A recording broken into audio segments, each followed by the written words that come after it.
Hello guys and girls, and welcome to ANZCAR, the Daytona 500. I'm myself, Carl Withy, joined by Brett. Hey Carl, how you going? Yeah, not too bad, thank you, Brett. I'm very good, and we've got Matthew Hunter on stream as usual almost. So yes, we've just jumped in a little bit quickly to the broadcast, just a few technical hiccups, just getting us cutting our time down a little bit. But we had some changes this year. Yeah, we have, and look, bit of a change to the usual format. We've moved from Xfinity cars in Thursday Night Thunder to now the ANZCAR Cup Series. So the premier series for ANZCAR is now the Cup cars, which as argued by a lot in the past, is as it should be. And we'll still run alternate Thursdays, but tonight's a special event for the season opener, being the Daytona 500, 200 laps of the 2.5-mile tri-oval. Should be a bit of a cracker. There's been a few team changes and a few driver changes and a whole other bunch of stuff we can talk about throughout the telecast, Carl. Yes, there's a lot to talk about, and that's not to mention also we're going to be having 4 drop rounds at the end of the season, so we're going to be having a chase to the championship this year. Yeah, that should be interesting, shouldn't it? They're going to try and do it so that it's, really to try and replicate the Cup Series for NASCAR, and it's going to run for the whole year as opposed to a part. That's it. We're going to be going the whole year this year, so we're going to be getting quite tired, I think, by the end of it. It should be a long season, though. Oh, look, it should be good. I mean, replicating a complete season over a whole season, it's going to show who's consistent and who can have the points together to get into the chase at the end of the year. That's it. It's really going to change up the championship roles. Now, there are going to be 4 drop rounds this year as well, because obviously... Sorry, go on. Oh, sorry. Yeah, 4 drop rounds this year, because obviously people aren't going to be able to make it to every single race of the championship.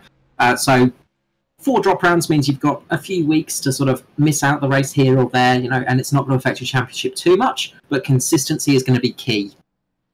Oh, absolutely. And, when you consider there's effectively 22 rounds of the series, once we get past round 18 at the Charlotte Roval on, 26th of September, the chase will be set, Carl, which should be pretty fast. And that's it. The championship leader at that time will, of course, go straight into the chase. He will be automatically locked into the final race of the year. However, the top 12, I think. Yeah, it is, yeah. As far as I know, yes. Yes. I don't know. Trying to remember things now. So, yeah, the people from 12 down will, of course, have to fight with... there'll be 4 races overall, 3 races to get to the chase part of the championship, where it will be fighting for that point, and basically... every round, 3 people will get dropped out, and then finally we'll have our champion for the year. Yeah, we will. Look, most of these guys, they've pretty much just transferred over from what was the Thursday Night Thunder for Xfinity cars. That series will continue to run, but that now is open to the guys that used to run the Truck Series. So a bit of a shuffle in the ANZCAR League Series, and it should be good for everybody. It gives everyone a bit more of a challenge. Yeah, it's really going to open it up to new drivers, and also we're going to should be still running Truck Series as well, although it won't be televised. So that's going to be sort of run just for most people to get into, so they can actually build themselves up to get into Thunder, to get into the Cup Series, to build up their driving prowess, basically. Oh, absolutely.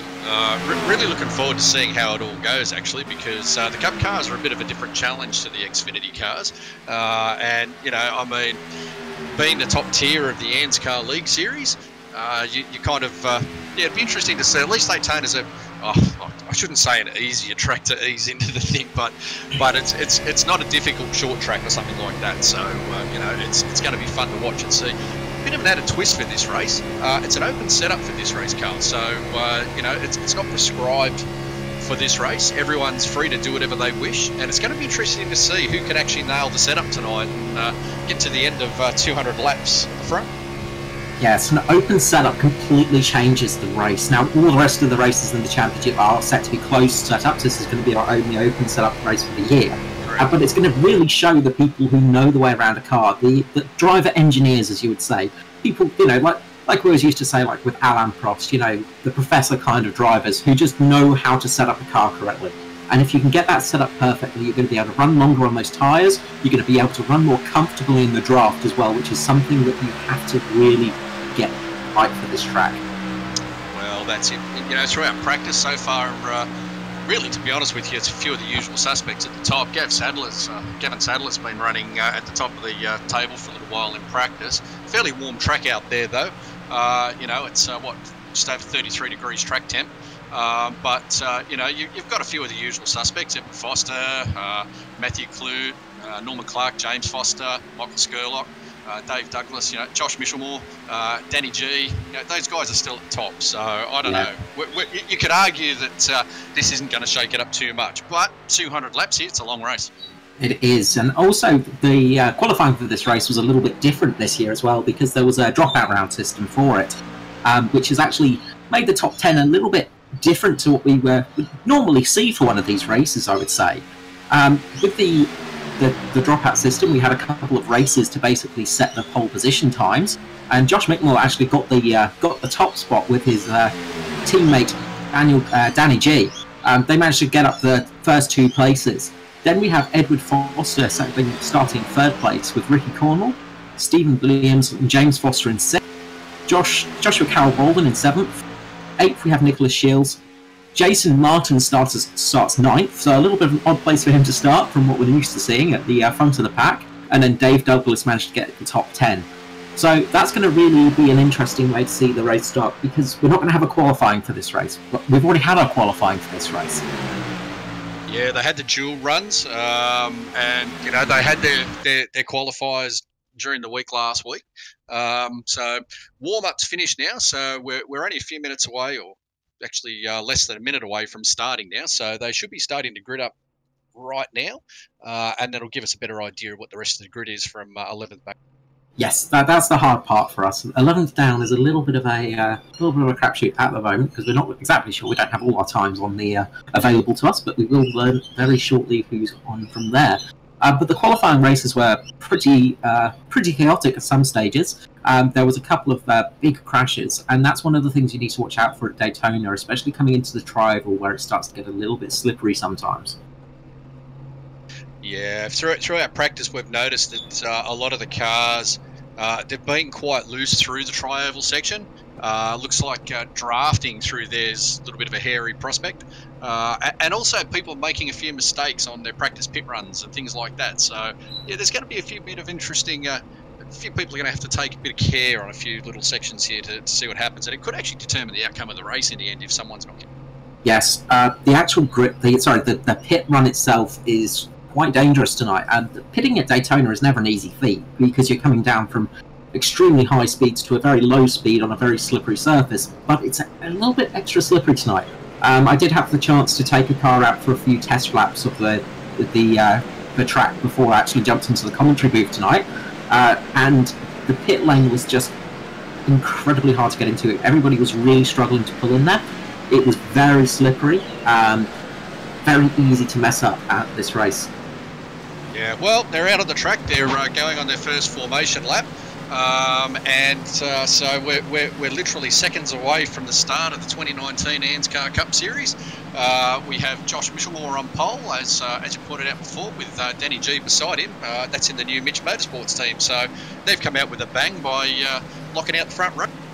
Yes, a very strong team there. Danny G and Josh Michelmore are very good drivers, and having them together on a team could be a very beneficial thing for them this year. But just behind them is, of course, Edward Foster with the Riley Curtis design team, and they have come out in force today. As usual, they've got a lot of good drivers. Edward Foster's brother James Foster is actually up in the top 7 as well. So again, they're going to have a lot of cars there that they can use in pack running, which is very important. You need those teammates around you. Oh, yeah, absolutely. So, Riley Curtis Racing locked out in second row with new recruit Ricky Cornwall beside Edward Foster there on the second row. So, I see Illusion Motorsport have got new paints. Jason Martin has joined Mitch Motorsport. So, yeah, it's going to be interesting. Very interesting race. So, we're getting ready to go here off the start. Green, green, green. And we're away. Let's go racing. Yeah, we're away for the 2019 season of the ANZCAR Cup Series, and Josh Michelmore makes a great start, and Danny G goes with him. Very clean start. A good clean start from everybody by the looks of it, but it's going to start turning into a little bit more of a battle as we start coming through those corners for sure. Well, with 200 laps here to go, I don't really think you're going to find too many people trying to get too aggressive too early. You'll find a lot of drafting. They'll run the 2 lanes for a lot of the time, I suspect. And really, it's just going to be getting yourself into that final position in the final, 25-30 lap run. You'll probably get around 35-40 laps out of a set of tyres under green. But the big question for everyone will be, I guess, when will the big one come? Let's hope we don't have one, but it's pretty inevitable that it usually happens. Yes, they're always going to come close to Daytona. They always happen. One of the things I did notice actually from practice were people were tending to favour the low line a lot. There wasn't many people trying to practice on the high line. So there are going to be a few people out there that are just experiencing the high line for the first time tonight, possibly in this race. On this racetrack specifically, as it stands now. So that might throw a few people off. That might make them drop down a little bit. Those people that did practice on the high line, though, might have it really pay off for them now. Yeah, traditionally at this track, Carl, you jump on the yellow line and you just keep it flat and you follow it all the way around and just stay on that yellow line. The only way you're going to make inroads on the top line is if you're drafting, and you're going to have some pretty solid partners there.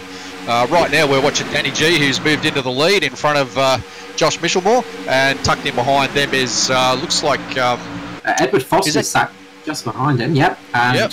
Looks like we've got James Foster just behind him as well, actually. So, yeah, they're all running very close to each other, with Ricky Cornwall just behind Edward as well. So the Riley Curtis design team are really running very well at the moment. But, of course, so are So Much Motorsport, because they're in the lead, but those 2 teams have definitely got the sort of top area set up at the moment.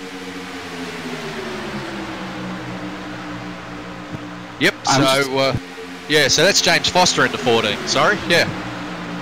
Okay, yes, and Ricky Cornwall didn't take the grid, so yeah, shame for him there. But James Foster is running really well. James has actually improved a lot on ovals. He's a fantastic road driver. You get him on a road course, he's hard to beat, but he's been practicing hard on ovals, and it is really starting to show. The end of last season, he was really coming up quite well. Yeah, well, he's got some pretty good guys around him, including his brother, to show him how. So, but it looks like they're all just settling down now. It looks like there's a bit of a train starting to form on the top line there. Danny G continues to lead from Josh Michelmore. The other thing to consider here too is you don't want to sit in a drafting line for too long, Carl, because your car's going to overheat at some point. You can sit there for a while, but it's a fairly warm ambient track temperature out there, so you're going to find cars are going to have to keep ducking and weaving, or at least switching places with their drafting mates so that they can actually get a bit of cool air into those cars, or we may find that there will be a few of them drop off as the race goes on. That's one of the biggest problems out there, of course, is overheating can be a real problematic thing. When you're running in these draft lines, you really do have a chance of getting the car overheated. The water, the oil, everything starts to heat up, basically. And as you said, being it's quite a hot ambient track at the moment, it can really cause some problems. Yeah, so they're all pretty much doing as we expected. They're all just basically circulating now, and they'll start chewing laps and thinking about the strategy they're going to utilise as first pit stops roll around. And we're on lap 5 at 200, so there's still a fair way to go. You've still got around 30-35 laps before the first round of green stop starts. Yeah, I think they're all just feeling their way and just seeing what's going on and what's going on around them and who's going to run with them and who isn't. That'll be the first half of the race. I don't expect to see too much hard fighting going on. No, there's no point fighting too hard at the start of the race, because you can't win a race from the start, but you can sure as hell lose one. We are starting to see 2 packs form now. Aaron Dillon is just leading up the second major pack now, down in 15th position, while everybody else is sort of running in the main pack for the moment. But that second pack has just started losing a little bit of pace with the front runners, and it's starting to fall behind a little bit. Yeah, I was focused on the front pack, but you're right, there is quite a gap there, and yeah, it goes right back to that second pack. Yes, and that's something that is really critical to get right at Daytona, is being in the right pack at the right time. Because if you, with pack racing, you want to be in the pack that's obviously not going to crash, but you also want to be in the pack that's quite far in front, so when the crash does happen, you're not going to have cars crashing in front of you. Ideally, yes. It's never a fun thing to be in the pack that has to dodge cars. Well, right now it looks like Danny G's happy to lead the way and break the air. Obviously the guys behind him will be saving fuel by just sitting in his draft. But of course, you know, as I pointed out before, they're going to have to start worrying about overheating and things like that. We're slowly starting to see a couple of these guys just sway a little bit behind in the draft there to see if they can pick up some cool air.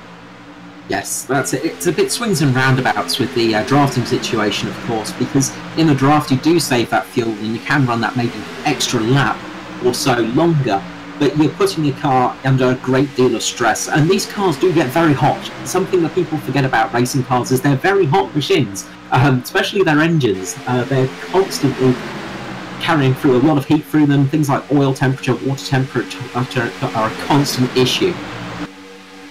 Yeah, they are. You're managing everything really, and you know, it's fine to save that fuel, but you've got to be smart about it too.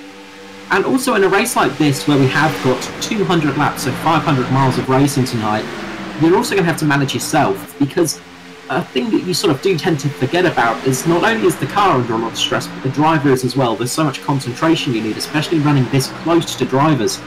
There's always the part as well as everybody uses force feedback wheels and things like that, so you're constantly getting vibrations, you're constantly getting feedback through there, so your arms start to get tired. And once we start hitting that lap 100, a lot of these drivers are more used to that sort of 100 lap race style. Oh, and somebody's just gone into the wall. It looks like Aaron Dillon has just gone into the wall pretty hard.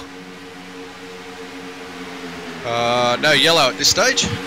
We have remained green, but I believe that was Aaron Dillon just going into the wall back there. Jackson Callow may have been involved in that too. I'm not sure. He's just dropped off my timing sheet. Yes, Aaron Dillon's just pulled into the pit lane. Callow has gone into the pits as well. Big damage to the front of both of those cars. So I think maybe what's happened is it's a bit hard to see, but possibly I saw Dillon going up into the catch fencing, well, not the into the concrete on the top half of the wall, and Callow behind him. So I don't know if both of those have had a little bit of a touch with each other, and that's caused the crash there. But we have remained green, which is really good news. All right, thanks for that, Carl. I've stayed focused on the lead group, so I didn't actually get back to go and have a look, but I believe there was a bit of a replay shown up, so I can't obviously see it while I'm watching live, so but meantime, Danny G continues up the front. That's a bit of bad luck for Aaron Dillon and Jackson Callow, but yeah, Nick Walsh has also dropped off my timing sheet as well, so I'm just wondering if there wasn't a third car involved in that. But it's anyway, possible. Yeah, I've not seen the replay myself. I was just looking at some of the. I didn't catch all of it, unfortunately. So hopefully we might be able to catch a bit more of that with Matt Hunter. Might be able to catch a little bit more for our stream. But we'll continue on the lead focus.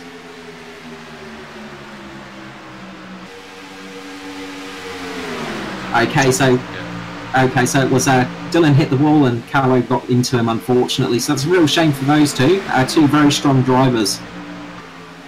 Yeah. So, oh well, let's hope they can get back out there anyway and circulate and get a finish. But back up the front, it's still business as usual. There's pretty much only one line. There's a couple of cars a little bit further back in the pack that are trying to start a second line, but everyone's down on the yellow line and following Danny G at this stage. Nothing's really changed, so we've got Danny G, followed by Josh Michelmore, James Foster, Edward Foster, Stephen Williams, Josh Carroll-Walden, Jason Martin, Ben Doherty, Dave Douglas and Riley Curtis running out the 10. Yeah, so it's a relatively calm line at the moment, but I do imagine that Josh Michelmore is going to start having a little bit of a heat issue now. He's been following Danny G for quite some time now, and at this pace it's going to start to get a little bit hot in that car, so they might start thinking about swapping positions very shortly. Yeah, well, they're about to come around to take the line to go into lap 14, so it's not too bad yet. It should be okay for a little while, but yeah, be thinking about it, that's for sure. Yes, and you can see that Michelmore's getting out, just pushing away from Danny G, just pulling out just to get a little bit more air through the car. Edward Foster is still stuck quite close, but James Foster has actually moved into third place now, so he's pushing forwards and trying to get the advance on. Yeah, Josh isn't the one with the problem. It's the guys further back. When you're, you know, second, third, fourth car in line and back, that's where the real heat wash comes into it. So they're the guys that'll really be struggling.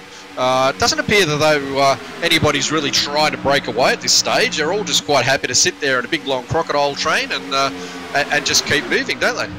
Yes, and well, as can be the case at Daytona sometimes, you know, you can get a bit of a long train of cars racing each other for not very much positions, but hopefully we'll get some interesting action soon. Yeah, I'm just wondering what's going on here. Chris Purnell, he's dropped off the timing sheet here as well. I'm just wondering if he's had a problem. Okay, oh, actually, it does look like... sorry. Looks like Nicholas Sheils has got a little bit of damage on the front of his car, possibly. Trying to look at it, Michael Skurlock's actually working well with him. They've just fallen quite far back, though. They're 3 laps behind the leader at the moment. All right, now Chris Purnell's back up now, so but he's back down in 18th, and so is Michael Skurlock, which is unusual for those guys. The Illusion guys are normally quite strong. At the moment, Stephen Williams is up front. Actually, is that the guys are coming up on now? Looks like Danny G's coming up on some lap traffic. Yes, I believe that will be Skurlock, Sheils, and it's Skurlock and Sheils, actually. That's the two that are running there, trying to get a little bit of a draft going for each other, but they've lost the back of the main train, and that's really put them quite far behind the rest of the field.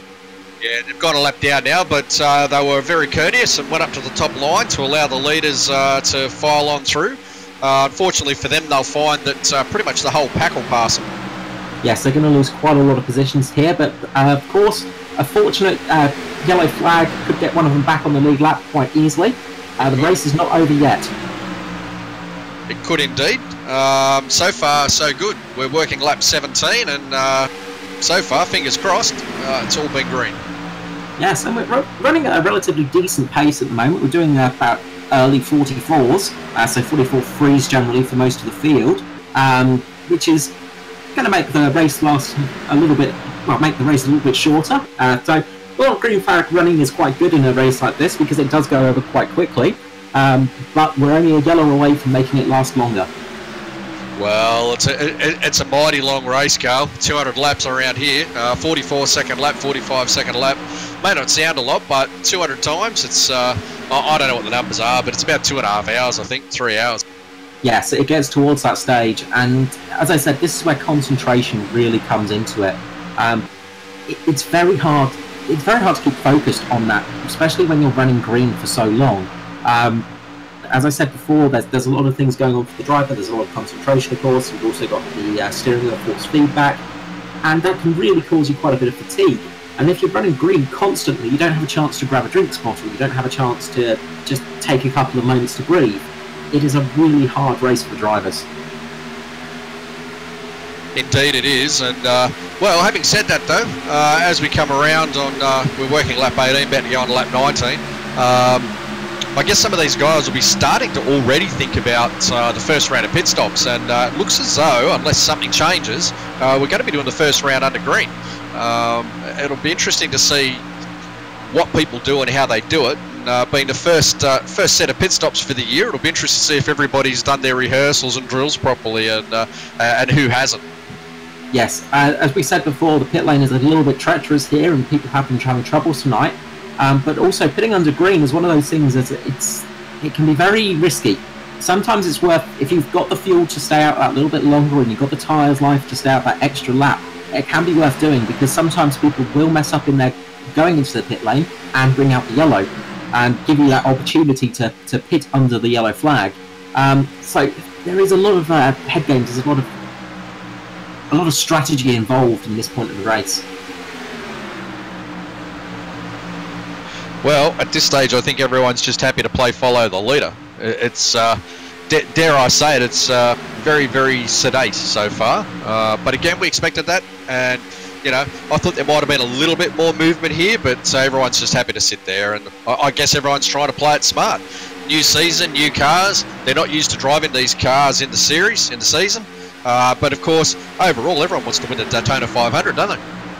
They do. That's the thing. It's one of those races where you want to win, much like the Daytona 24 Hours. You know, it's a race that you want to win. You don't want to come second. You don't want to think about the championship. You want to think about that win, and it's having that little notch on your goalpost and just getting it there for you, and just saying you've done it. Well, you know, most of these guys, I saw them along with myself running the Daytona 24 last weekend, Carl, and yeah, it's a race a lot of us just don't want to talk about right now. Yes, that's one of the downsides of a long endurance race is, of course, when it goes wrong, you don't want to think about it. Yeah, this place is unforgiving, and you know it can throw up some mighty surprises, and it's a lot more difficult than what it really looks. It looks simple, but it's not. So you know, it's yeah, good old Daytona. What can I say? But the 500's one that everyone wants, let alone to be the first of the season. Sorry, to kick off with a win. And you know, I think everyone's just playing it smart at this point in time. Yeah, so people aren't going to start showing their hand until probably around about lap 180, sort of that area. People will start showing their hands, start seeing what they can do. It just looks like back in the pack, Phil Otto just got really loose. Actually, he just saved it quite well. He had a big moment going into the tri-oval by the looks of it, but he has managed to catch it and just managed to keep back on pace. But it would have been a moment of gritting his teeth, I think, when he had that happen. Yeah, Phil's back in 14th at the moment. He's made up 7 places so far, so there has been a bit of movement further back in the pack. It's you know, James Foster's been the best mover up front. He's up 3 positions from his starting spot, but you know, overall it's been pretty much follow the leader. Yes, and you know, as we said, kind of what we do expect to see. I think Ben Doherty actually is probably one of the big movers with Darren McKenzie. Ben Doherty's actually made 12 positions from his starting spot. Darren McKenzie's made 11. So some really good moves there by those guys. Slowly working their way through. I'm interested to see how people like Jason Martin goes. Jason's always run on his own as a privateer. He's joined Mitch Motorsports for this season with Danny G and Josh Michelmore. Not used to seeing him in a team, so it'll be fascinating to watch some of these little dynamics and how these drivers operate and change now that, you know, they've moved teams, now that they've joined a team.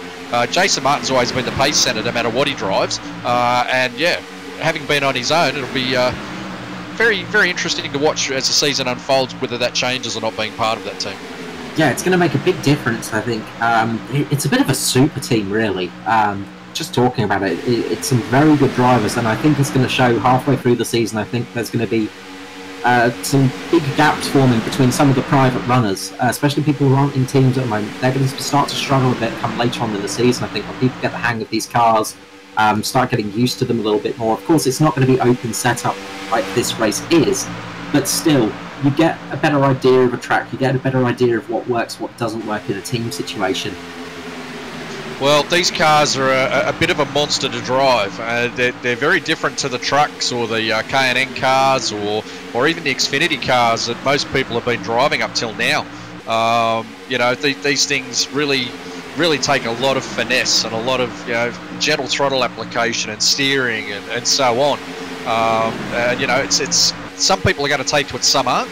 And yeah, it's going to be a bit of fun for us, I think, at some of the other tracks as we move along to see who can actually cope with it and who can't. Yes, it is a big changer in the whole series. Changing cars makes a huge difference, and these cars, as you say, are a bit of a monster to drive. My first drive in it, I of course spun it as I was going out the pit lane, because it just the acceleration of the thing, it just catches you out of nowhere, and it's so easy to lose this car's rear end.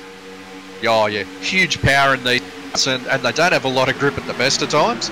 And you know, it's a very different game to play. So no, it'll be interesting to watch, and having a year-long series now, it's just, yeah, it's pretty exciting stuff. I can't wait to jump in every second Thursday and see who's making a fist of it and who's not. So as bad as it sounds, I can't wait for it to be over, because I'm really excited about this season. I think we're due for a really good one. Oh, absolutely. So anyway, interesting to see. Back to a motor race that we're supposed to be watching. Nothing actually changed up the front. We've still got Danny G leading the way on lap 27 from Josh Michelmore, James Foster, Edward Foster and Stephen Williams. Yeah, it's just follow the leader. We'll probably be starting to be getting close to seeing some pit stops very shortly in the next probably 5 to 10 laps, Carl.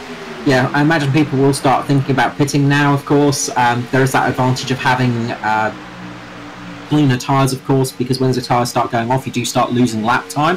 It's not hugely noticeable at the moment, of course. Everybody's running in the pack. It's sort of helping him punch through the air a little bit. But when we see those first pitters come in, and if they manage to get back onto the pack, they might start making up some good positions. Well, so far we're not seeing anybody really, apart from Phil Otto having a bit of a loose moment, and a couple of the earlier incidents that we saw. We haven't really seen anybody seem to be struggling in any way either. They're really just all cruising along at each other's draft and just pulling each other along. So, yeah, it'd be interesting to see. It'll also be, I'm wondering whether anybody's tried to work the race backwards as well on strategy, as far as pit stops, fuel windows, all those sorts of things go. And to see as it unfolds, if anyone will play a different strategy to anybody else to see if they can get themselves a little bit of an extra break. Of course, it can really help out being off sequence sometimes. It can really help out for the race itself. We've got a bit of a battle going on just down towards 15th place. We're about sort of just near Phil Otto, actually, down 12 down. Phil Otto's got Roger Clark all over him, and then Darren McKenzie as well, really giving him a good battle at the back here. And Michael Skerlock's also just holding on to the back of that pack, even though he's a lap down. He's still holding on quite well. Was that someone down and going into the pit lane then? I think it was, yes. I think I saw somebody going into the pits. It is Nicholas Walsh going into the pits. All right, Nick was a few laps down anyway, unfortunately. Yes, so he's going into the pits now, but we might start to see what fresh tyres can do for you. So it'll be interesting to keep an eye on Nicholas Walsh to see what times he can pull out when he comes back on track. But yes, the battle down near Phil Otto is quite intense, as a lot of drivers are getting very close to each other. And Phil Otto is running quite high up the track as well. It looks like he is really struggling for that grip going into the corners now. And that's having a sort of negative effect on people behind him. And he's sort of running in the top line at the moment. Well, he's got a few known names around him that are used to being up the front there with, Matthew Clute, Chris Purnell and Roger Clark, some of those guys, Gav Sadler. They're used to being up front, so I can imagine some of these guys are starting to get a little bit itchy very shortly. They are. Racing drivers don't like to follow racing drivers. It's a known problem for them. They're a strange creature, and they don't like being behind another car. No, they don't. So as we come around working lap 31 now, about to go on to lap 32.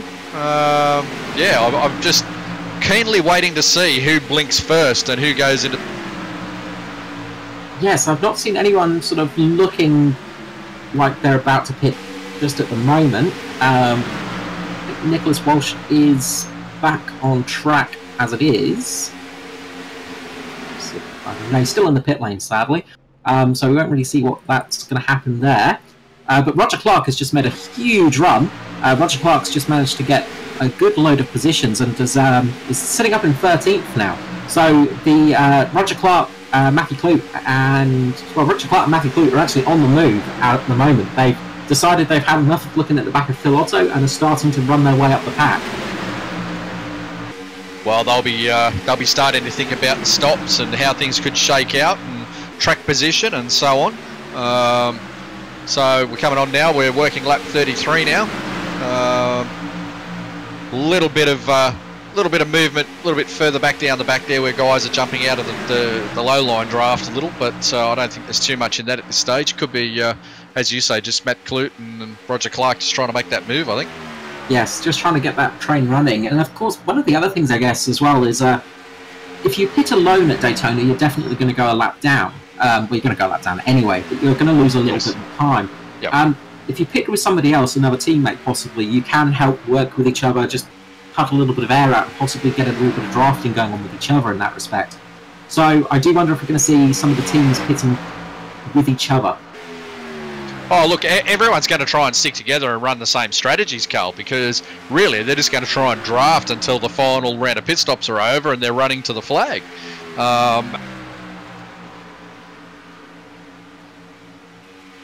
Yeah, we'll have to see how this goes because nobody's really blinking at the moment. It's looking pretty pretty pedestrian at the moment, as strange as that sounds, of cars going over, 320 kilometers per hour, but everybody's running really relatively calmly.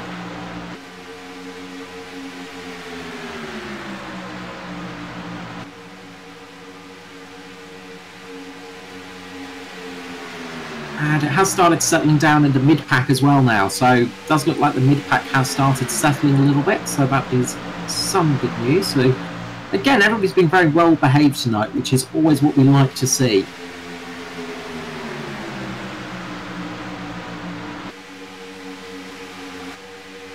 Okay, coming up onto lap 35 now, we're definitely getting into pit stop territory.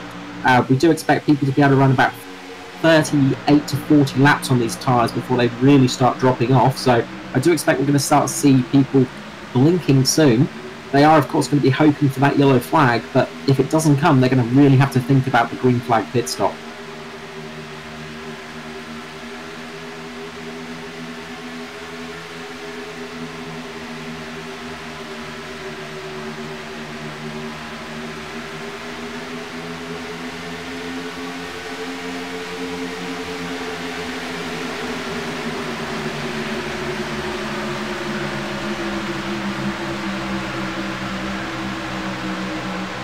So Danny G is still our leader, with Josh Michelmore just behind him.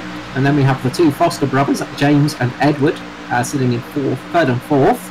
And Stephen Williams just sitting a little bit further back from there with Joshua Carroll-Walden, Jason Martin, Ben Doherty, who has made an absolutely fantastic start to this race.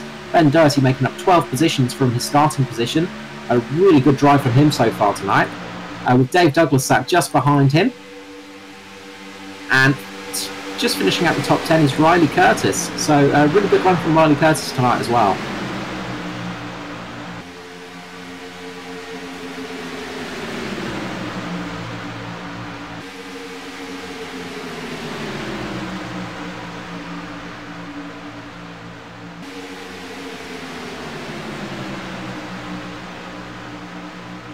And we'll continue on the green flag running. It does look like Nicholas Sheils is running quite far behind at the moment. He's still having a bit of problems. It looks like some earlier contact has really caught him out. He's running 21st out of 22 runners currently. Alright, so it looks like some of the middle finger guys have blinked, Carl, and they're pitting. Roger Clark and Matthew Kluter in. Okay, so this will be interesting to see. So our first round of pit stops, and this is of course going to likely bring in a few more people. Once one blinks, usually the rest of the field will start coming in, because they can't risk them getting out on the back of this train, getting into the draft and running some good laps on those fresh tyres. Well, we're working lap 38 now, so you'd expect them all to start coming in very, very shortly. Yes, it's going to be a race of tyre attrition more than fuel attrition, I think, tonight. So, okay, we've got a few more coming in. We've got Chris Purnell, Norman Clark. Okay, so yeah, we should see those front runners pitting very shortly. So Matthew Clute and Roger Clark have gone up, just coming back out onto the track, with Daniel Stevens as well. So three of the middle finger racing drivers are out on the track, and they've managed to catch the just the tail end of the rest of the cars. So that's worked out perfectly for them. Yeah, Mirko Dortonak's in now as well. See, this is where the open setup brings in different strategies and different tyre degradations and other things, Carl. And everybody is pitting. Yep, we've got everybody's coming in. Look at them. And we have got a crash. We've got a crash coming into pit lane. Didn't quite catch who it was. Phil Otto. Yeah, Phil Otto has spun it going into pit lane. All right. Real shame for Phil. I'm watching the leaders at the moment, so yeah, I'm not going to go back and have a look at that. Everyone seems to be pitting okay. Nobody seems to be making any mistakes. Tyres are going on now, fuel going in. You would expect them pretty much to come out in the order that they came in, but okay. So Josh Michelmore got a great pit stop. He's now jumped his teammate Danny G. Yeah, Michelmore got a really nice start there, and indeed. It might just be because he did, of course, he did have that first pit lane as well. So the first pit box out onto the track. So that might just help him that tiny little bit. I was watching them, and they both pulled up much. Danny G stopped first, and he just. I don't know. Maybe it's a strategy thing. Maybe Josh didn't quite take as much fuel, or maybe he took right side tyres. Hard to tell. Of course, that's something we will have to have a look at later. A big loser in those pit stops looks to be James Foster, though. He has lost quite a few positions. He's currently running in 11th, but he has lost 4 positions over Edward Foster. So yeah. Big drop back there for James Foster, unfortunately. Well, interestingly, Jason Martin is just pitting. I was about to say, interestingly, Jason Martin hadn't pitted, but the guys that stayed out have now come in, yeah. And Ben Doherty just had a very rough entry into the pit lane there. He ended up on the grass, knocking over one of the cones as well. Interesting to see if he gets a pit lane penalty for that one. Then he may have gone in a little bit too fast. And Jason Martin has missed his pit stall as well. So Jason Martin had a shocker of an entry into the pit lane and a shocker of a pit stop as well, unfortunately. Oh, dare I say it? I thought I was hoping he might have got on top of that. We saw that from him in the last season of Thursday Night Thunder, didn't we? It seemed to be a bit of a problem that he was having pulling up on his mark. Yes, his Achilles pit stop, and it seems to have struck him once more. Indeed, I'm a bit shocked to see that. So anyway, I'm sure he'll work on that. Yes, it's something to really work on. And again, one of those problems with these cars is they do like to lock their brakes quite a lot. When you're going into that pit lane, it is very tricky, and you can have a lot of issues with these cars. So again, new cars, new season. Of course, a very difficult track to run on in some regards. Can really, really make a difference here. Darren McKenzie's got out in front of Jason Martin, though. So a good stop by Darren McKenzie. But they will soon be swallowed up by the pack.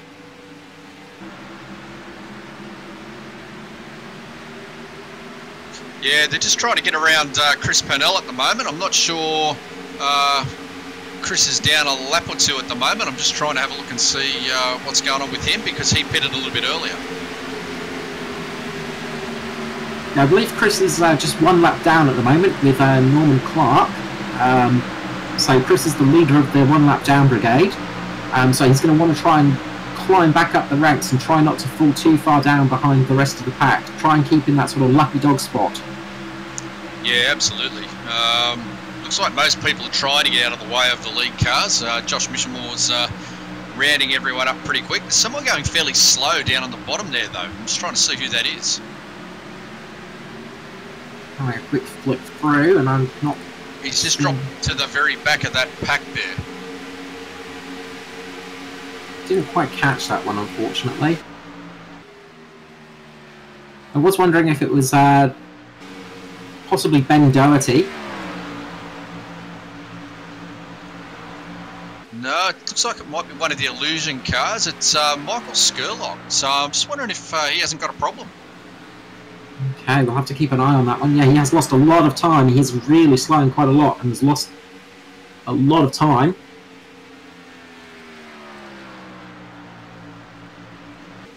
Could just be that he was one of the last ones to jump into the pit lane, and he's just fallen back behind the rest of the pack, of course. Could be. But it looks like they're resuming up front now. Had a couple of changes in the order of things. Josh Michelmore and Danny G are still leading the way. Edward Foster's still there in 3rd, but Josh Carroll-Walden's now up into 4th. Gavin Sadler's up into 5th, yeah. Big gainers there for Gavin Sadler and Darren McKenzie in 6th place. 17 positions gained by Darren McKenzie. A fantastic job by him. It seems just taking that slightly later pit stop really made up some positions for him. Well, that pit stop issue for Jason Martin doesn't seem to have hurt him because he's sitting there in 7th right now, Carl. So whatever happened, it didn't seem to hinder him too much. He's jumped James Foster in the pit stops. Yeah, the other loser in that was Stephen Williams. He was in 5th. He's now down in 9th after that first round of stops. Yes, it does look like running that extra lap really helped out Darren McKenzie and Jason Martin, though. Because they were some of the last people to make a pit stop, and they have gained some really good positions. So that's something people are going to look on for the next round of pit stops, of course. Yeah, they will too. And, yeah, I'm sure it won't have gone unnoticed by quite a few people. Of course, and you know, a couple of the drivers I'm sure are out there listening to us babble, just chatter on and stuff like that, and it does give them a bit of information on what's going on with the rest of the pack. sometimes, you know, they hear that going out that extra lap longer has helped one of the other drivers, and they'll keep that in mind for the next round of pit stops. Yeah, quite possibly, but I don't know. You'd think by now that everyone would have had their strategies after testing and things like that. So, yeah, don't know. We'll see how this shakes out. Got a long way to go. We're coming up on a quarter distance now. We're working lap 47. Obviously, lap 50's a quarter of the way, so still a long way to go. It is indeed, yes. And we're about 40 minutes into this race now, so, you know, it's been a relatively long race. And this is going to start playing into people's fatigue sections, because, again, the longer this race goes on, the harder it becomes for everybody that's driving. And apologies to everyone out there watching, but it probably applies to us as well, and the verbal diarrhea may flow. So, yeah, I apologise and warn in advance. Thank you for apologising for me. Yes, it is something that is definitely going to happen to us too. We were actually chatting before, trying to work out strategies to try and get through this commentary section for ourselves. Because it is a long old race, especially doing commentary, because there is a lot you need to talk about. There is, but you know, let's face it. It's there's long periods here where people are just literally just drafting each other around, Carl, and trying to fill those blanks with interesting things is, I don't know, it's a subjective thing. What we find interesting, others may not. But you know, at the moment, I'm actually quite impressed with the Mitch Motorsports team. They've locked out the front row from qualifying in the duels, and they've led every lap so far as we work lap 49 at 200. They're just absolutely flying up. Yeah, Mitch Motorsport have really impressed. They a great start to their season, and with Jason Martin gaining those positions, he's slowly climbing up. He's getting closer and closer to his teammates, and I dread to think if those three manage to hook up, they might start being able to pull away from everybody else. Quite possibly. I mean, the other thing too that I think of is Gavin Sadler was setting the pace in early practice, so yeah, he topped the time sheets quite easily. He's sitting back there in fifth. Yeah, you got to wonder who's got their setups right and who hasn't over a long run. That's it. Gavin Sadler definitely looks to have a decent car underneath of me. It looks to be a very controlled car as well, which is something that you need to take into consideration, because the more controlled a car is, the less slipping you have across the track, the less tyre usage you use. Of course, keeping it, you might have it set up just to be a little bit easier to turn on the corners. You don't have to put as much effort through it. Whereas other people might be having to think a little bit harder, put a bit more effort into driving these cars. Well, I'll throw in the obvious now that, you know, since the start of 2019, obviously iRacing's got their day-to-night transition system in place where the clock ticks now on what they call dynamic weather sessions, which means the weather changes. Ambient's gone down by a degree, track temperature's dropped by 4 degrees so far, and that changes how the cars grip, Carl. The other thing is the sun will be going down. At the moment, it's, 4:15 in the afternoon Daytona time, and as this race rolls on, it will start to get a little bit darker and darker, and the track temperature will come down, and the cars will handle differently. Yes, and that was something people noticed with I think it was our last race, wasn't it, where we had the day-to-night transition actually happen. Yep. And people really did start to struggle when it became nighttime, because the track became a lot cooler. And of course, cars like it when the track gets cooler, but sometimes drivers don't. Well, it depends what you've tuned your car for too. You know, I mean, just because you've got a quick car and a hot track doesn't mean it's going to be a quick car and a cool track. Light goes down, shadows come out, different grip areas, different grip levels. You know, yeah, a whole lot of variables play into these races now, and you know, whoever's got their head around them the best will come out on top. And you know, a lot of these guys, they probably didn't run these cars originally. They were running the Xfinity cars and the trucks. And you know, so yeah, it's going to be a learning curve for a lot of people. And throw in the day-night transition and changing track conditions and all that sort of stuff. It certainly makes for fascinating watching, that's for sure. It does. We have got two pretty big packs formed now. Daniel Stevens heads the second pack, which has got a lot of the middle finger racing drivers in it, and they're currently sitting in 11th, about 11 seconds behind Dave Douglas, sitting in 10th place. So we've had those two packs break apart now, and that's also something that can change the dynamics of the race.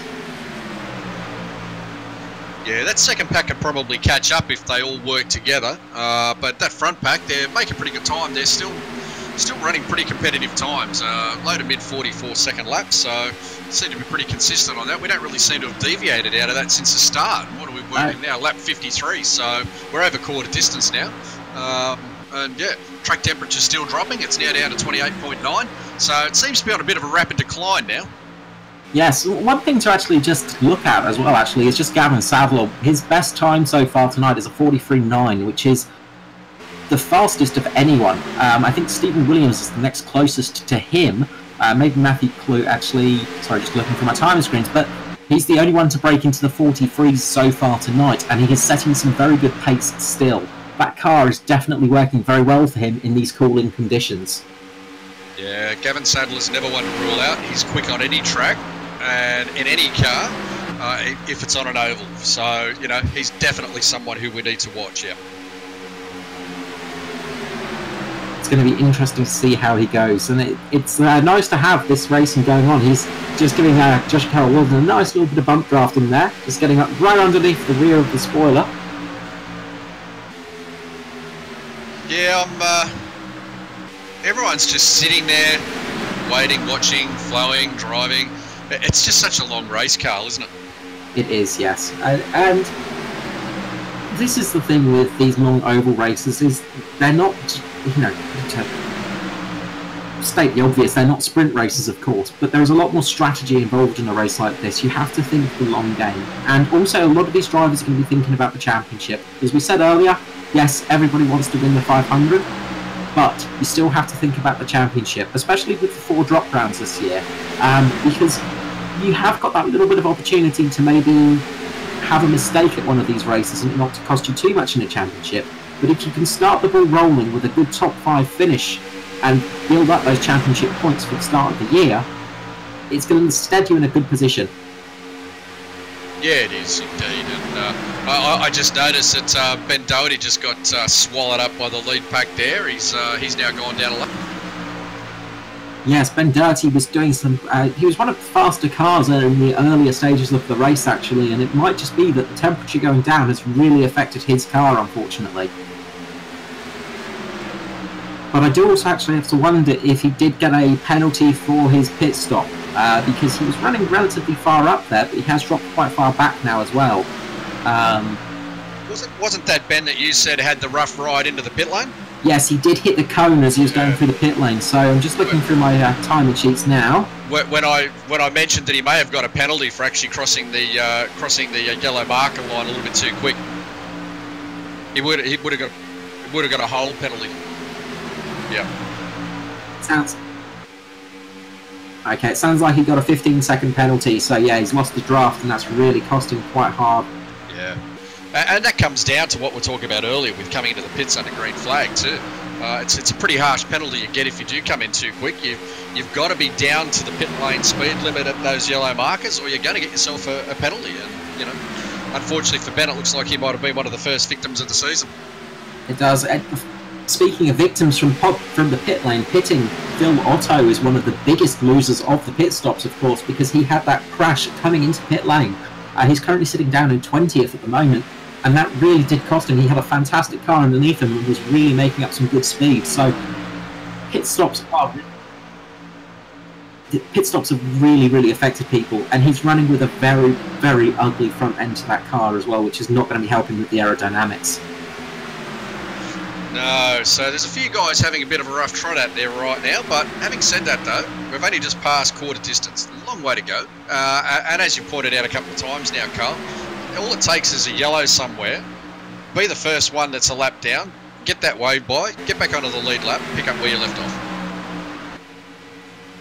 Yes, and that's it, a yellow can save somebody's race. You know, you can be a lap down, and you can easily find your way back up to the top and find yourself winning a race from nowhere. It's not uncommon. No, it's a matter of being out there and just keep on plugging away, isn't it? It's always being in the right place at the right time. And of course, on the other hand, it's very easy to be in the wrong place at the wrong time at Daytona, because all it takes is that big crash to happen in front of you, and you can easily lose 4, 5, 6, 10 cars in an instant. Well, I guess the benefit we have here too at the moment is that, you know, we didn't have 43 cars start the race, so there's a few less cars on the track than what you'd expect.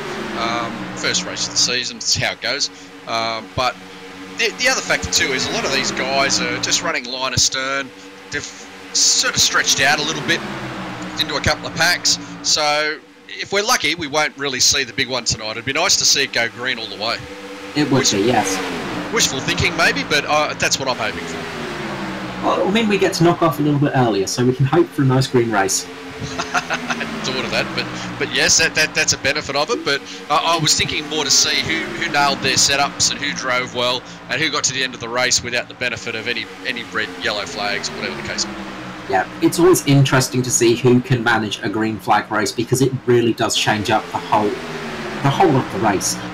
When you've got the dynamics of yellow flags coming into it, when you've got full course cautions, people rely on them a lot. People work on their strategy because they expect people to make mistakes on certain laps.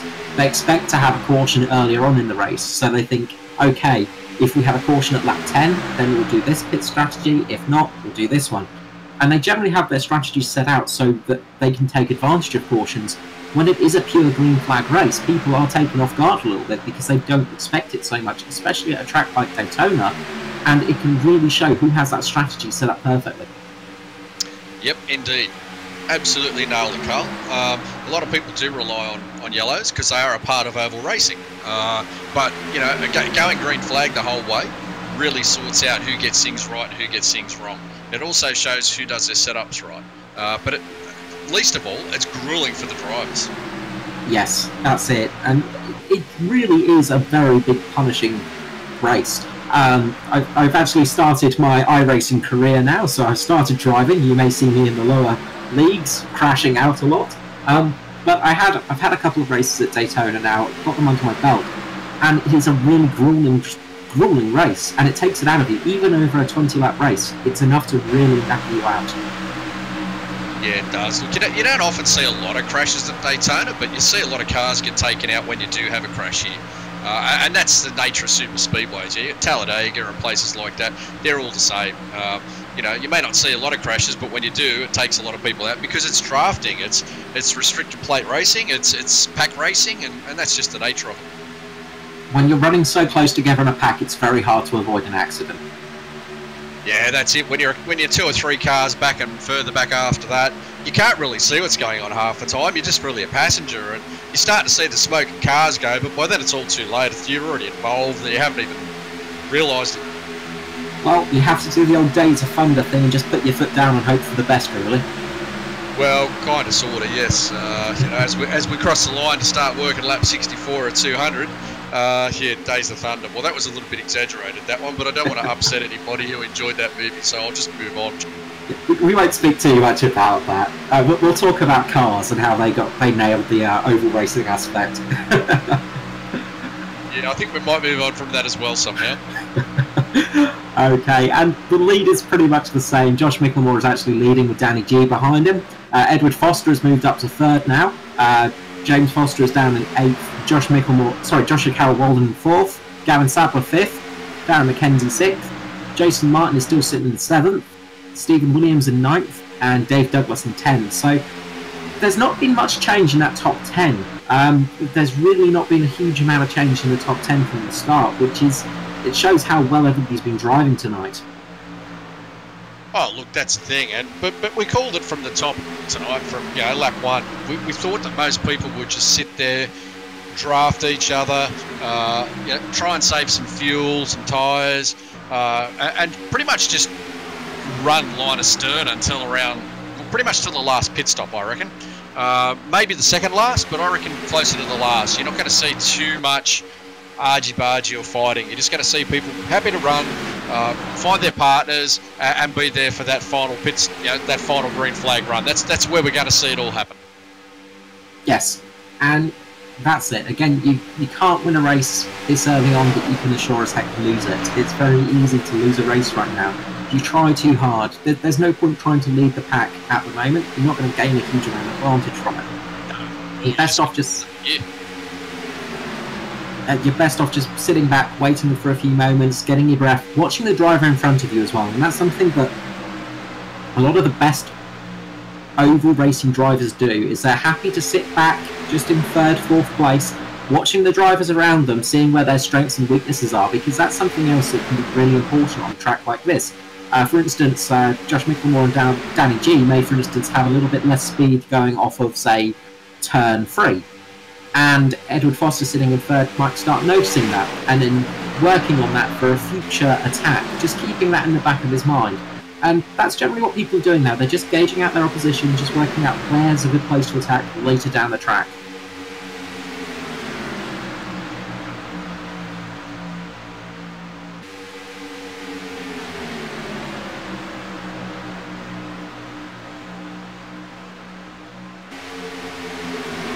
And we have just started getting a top line forming with James Foster, actually. James Foster has started running on the high line now and just started moving up the order. So he's running up there with one of the Illusion Motorsport guys behind him. Trying to zoom in and see who that is.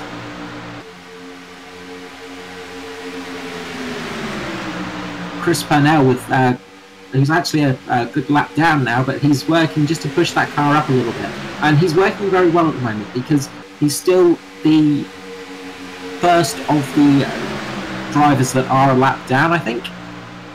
So he's just trying to keep that place for as long as possible. So, you know, if the yellow does come out, he'll be able to get back on the lead lap. And that's a really important thing to do as well, is just keeping yourself in front of the rest of the drivers that are a lap down. But James Foster has got a very good run actually on the outside line, and well, Edward Foster's leading James Foster there, and this is where things can get interesting when you start to get cars side by side. It does seem to me that a few of these guys are a little bit sick of running the line, but the bottom line's always going to have the speed provided you've got more cars in. Yes, it looks like, oh, and Purnell's just had a big moment, just got a little bit loose there and has dropped off the pack, knocking his teammate, the 90... I think it's the 90. Yeah, Stephen Williams, yeah. Yeah, just knocked them off the pace. He did catch it, which is good, but this is where accidents are going to happen.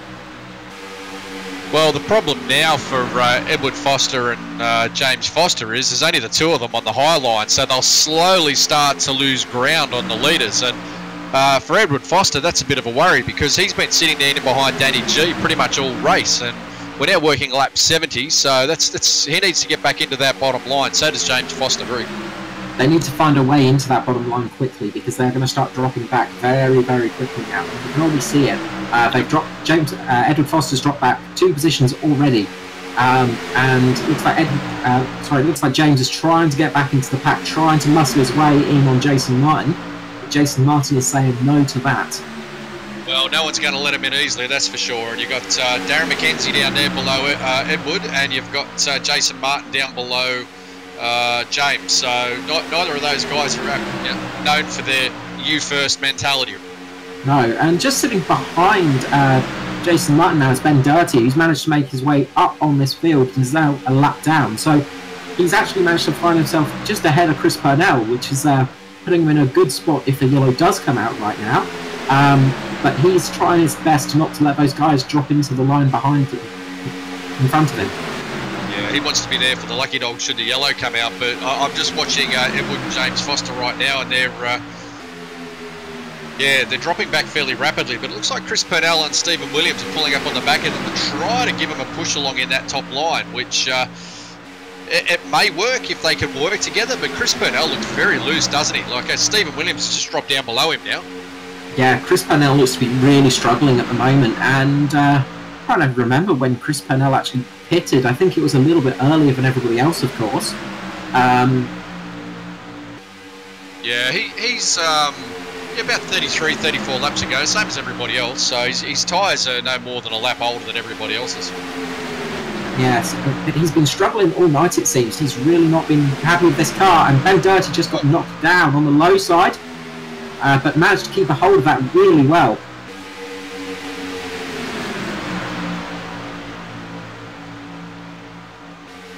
Yeah, that could have been a big crash there. Just watching now, I'm just wondering if Edward's going to try and drop down in behind Jason Martin here in front of James Foster into that line, and yep, there he go. Didn't really have a choice, did he? No, they muscled their way into that line. Well, you've got to stay in the line that's got the pace, and obviously, you know, the bottom line's always going to be quicker for obvious reasons. You know, less distance around the track. It's just basic maths, but you know, the longer line will always have the pace, Jim. Yes, and if you do drop off that pack, you're going to drop off quite quickly, as we have seen with people like Riley Curtis, who's dropped at quite a distance. They're almost 20 seconds behind the main pack now. So from 11th onwards, they're really struggling to catch up to this main pack. Yeah, and they'll continue to too. But I mean, Edwards just moved back up line again. I'm actually wondering if there isn't some overheating issues going on somewhere here. I could be wrong, but I'm just wondering. And now you've got Stephen Williams and Chris Purnell just pulled up on the back of Edward Foster to try and give him a push. Yeah, I don't know. Interesting tactics here. Yeah, it's. You would have thought that James Foster would have jumped up with him trying to get that push going, but he seems to be sat in line at the moment. But I don't know if Chris Purnell's the guy to be pushing you at the moment. He's really been struggling with on that top line. He's been very.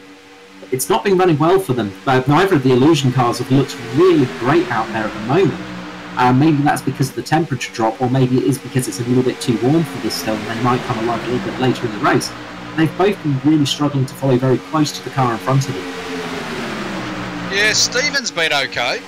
He's the one that's in behind Edward right now, and it looks as though they're actually starting to push forward slightly. So,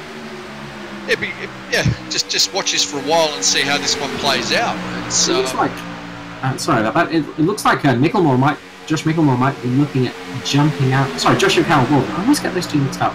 Joshua Carroll-Walden might be looking to jump up in front of it, Foster. He was giving it that little bit of a look through some of the corners, but we'll see how this goes. Well, so far, you know, the two Mitch Motorsports guys, Danny G and Josh Michelmore, they've been quite happy just to break the air and lead the chain. But, yeah, it looks as though everybody else has just decided, well, maybe it's time to get out there and see if they can put them under a bit of pressure, maybe. And this comes back to what you were saying earlier in the race, is these people that are running mid-pack and a little bit further down the line, of course, are getting the heat from every other car in front of them. And, again, overheating might be the issue here. Yep. Well, I think it's that. They're just going to test the water and see if they can put a little bit of pressure on. I mean, we're coming up to what will now be the second round of pit stops, lap 77 at 200. So, you know, that 35-40 lap mark is when they generally pit. So, you know, they're getting very close to that now. Most have got 37, 38, 39 laps on these tyres. So let's just see how it all plays out. The race is starting to come alive. All right, so we've got one going into the pits already. I think that was actually James Foster, wasn't it? I believe it was. Yeah, James Foster is in the pit lane as we speak. So James Foster has jumped in first. I just saw him drop down there. And he's lost it slightly. He's gone across the grass, so it looks like James Foster's going to pick up a penalty for that, unfortunately. Well, no, he'll be okay, provided he wasn't speeding as he went over the yellow control line. Yes, hopefully for him that is the case. Usually when you lose control, though, you've got no control over that. Looks like we've got a few other guys coming now. We've got Riley Curtis, Matt Clute, Roger Clark, Daniel Stevens, Michael Skurlock, Norman Clark, Mirko Dortner. A few guys have pulled into the pits now from that back group. And is that Stephen Williams just dropped down? No, it's Chris Purnell's just dropped down out of the lead pack into the pits as well.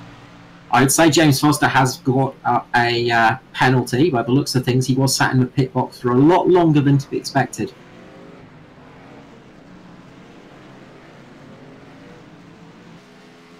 The Middle Finger Racing crew have come into the pits and are heading out as well, and they're heading out just behind James Foster actually. So yeah, you can see how much time James lost with that pit stop. And no, sorry, James Foster is a little bit further ahead than I thought. That is Riley Curtis.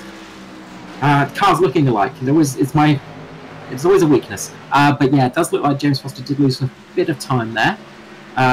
Okay, so we've got the leaders coming in now, and staying out again is Darren McKenzie and Jason Martin, same as last time, while everybody else is in. So, Michelmore, Danny G, Carroll-Walden, Sadler, all those guys, they're all in on the pit lane now.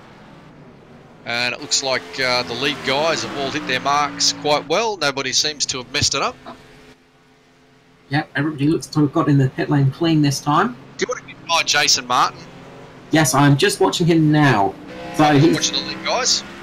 Yes, and Michelmore's out quickly, and so's Carroll-Walden. Oh, and I'll tell you what, Danny G's had a shocker. Gavin Sadler's jumped into second, Carroll-Walden third. Danny G's dropped back to fourth. Gavin Sadler had an absolute blinder of a pit stop. And that can be dangerous for the rest of the field because Sadler has got a car that is very fast underneath him.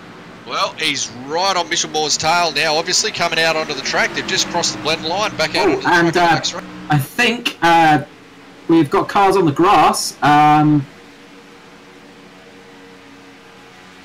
believe, from the looks of it, from where I could see, I think Edward Foster actually ended up on the grass with Dave Douglas just coming out the pit lane.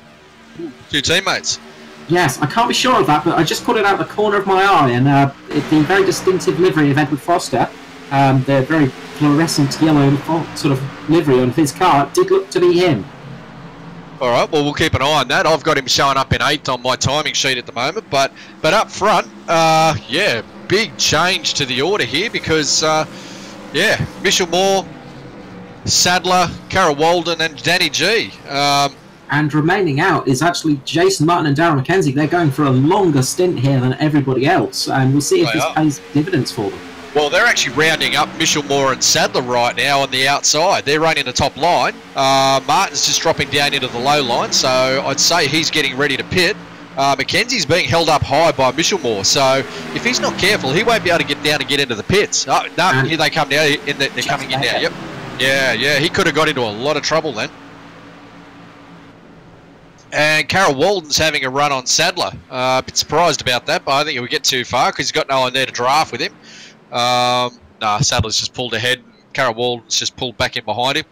But Danny G's just ranging up now on the back of this group. Who's that? 23. Who's that sitting in between them? Ben Doherty. So. Wow. Just keeping an eye on the pitters at the moment. Jason Martin and Darren McKenzie look to have a clean entry. Jason Martin's got a very good jump coming out. McKenzie's in the pits for a bit longer. I think he might have actually caught a penalty because it did look like he was going quite fast into the pit lane. So I'm not sure if he actually picked up a small penalty there. But Jason Martin looks like to have had a very good pit stop. He's coming back onto the track now. All right. Well, we've got two guys at the front being. Actually, hang on a minute. I've got Jason Martin showing up as in the lead here. Yeah, Jason Martin is out front, in front of the leaders. He's actually managed to pull out in front of the leaders and has got quite a decent gap. That pit stop paid off extremely well for him. Running those extra laps has really paid off for those cars. Even Darren McKenzie, he's in 7th place currently, didn't lose as much time as I thought he would with that minor pit stop.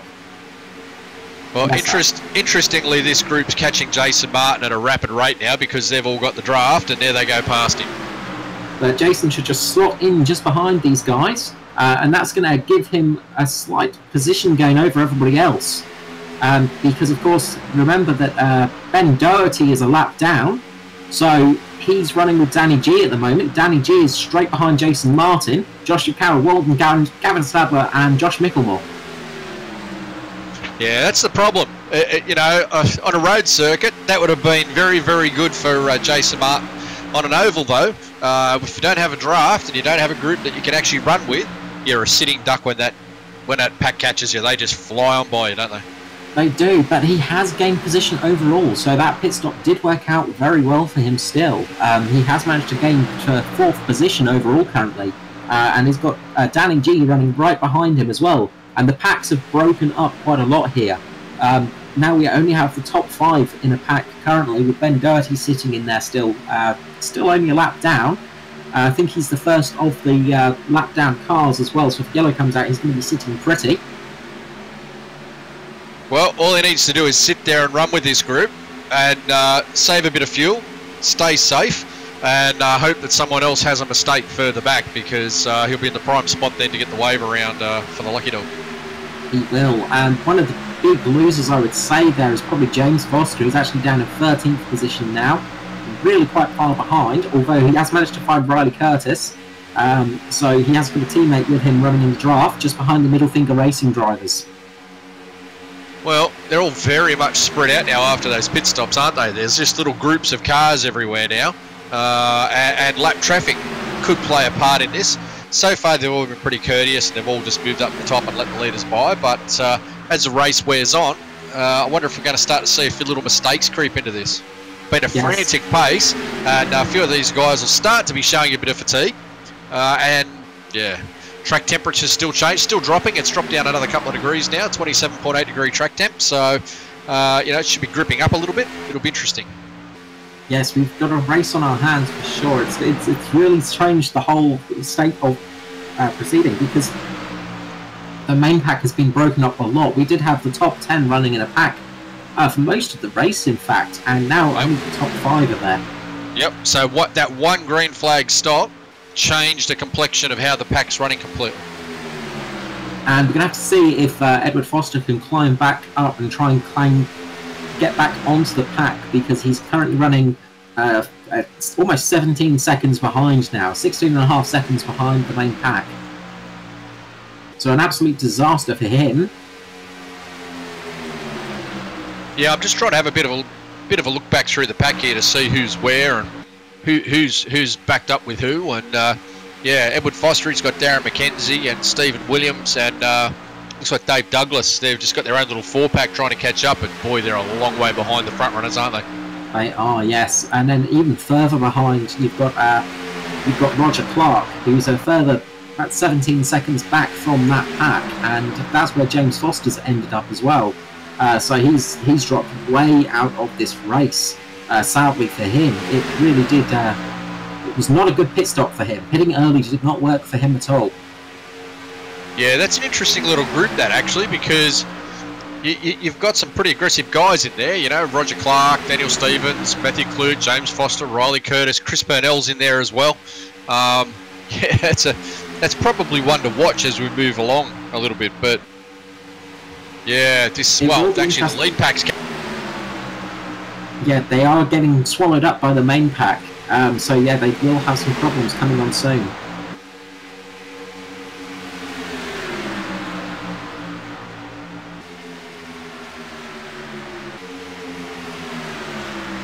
Just scouting through to see what else has changed there, but yeah, the main pack itself has got a couple of lapped cars with it that's just helping push them along a little bit more. And Ben Doherty, as I said, has got a very good car tonight, but unfortunately a small mistake getting into the pits has left him a lap down, but he is with the main pack still.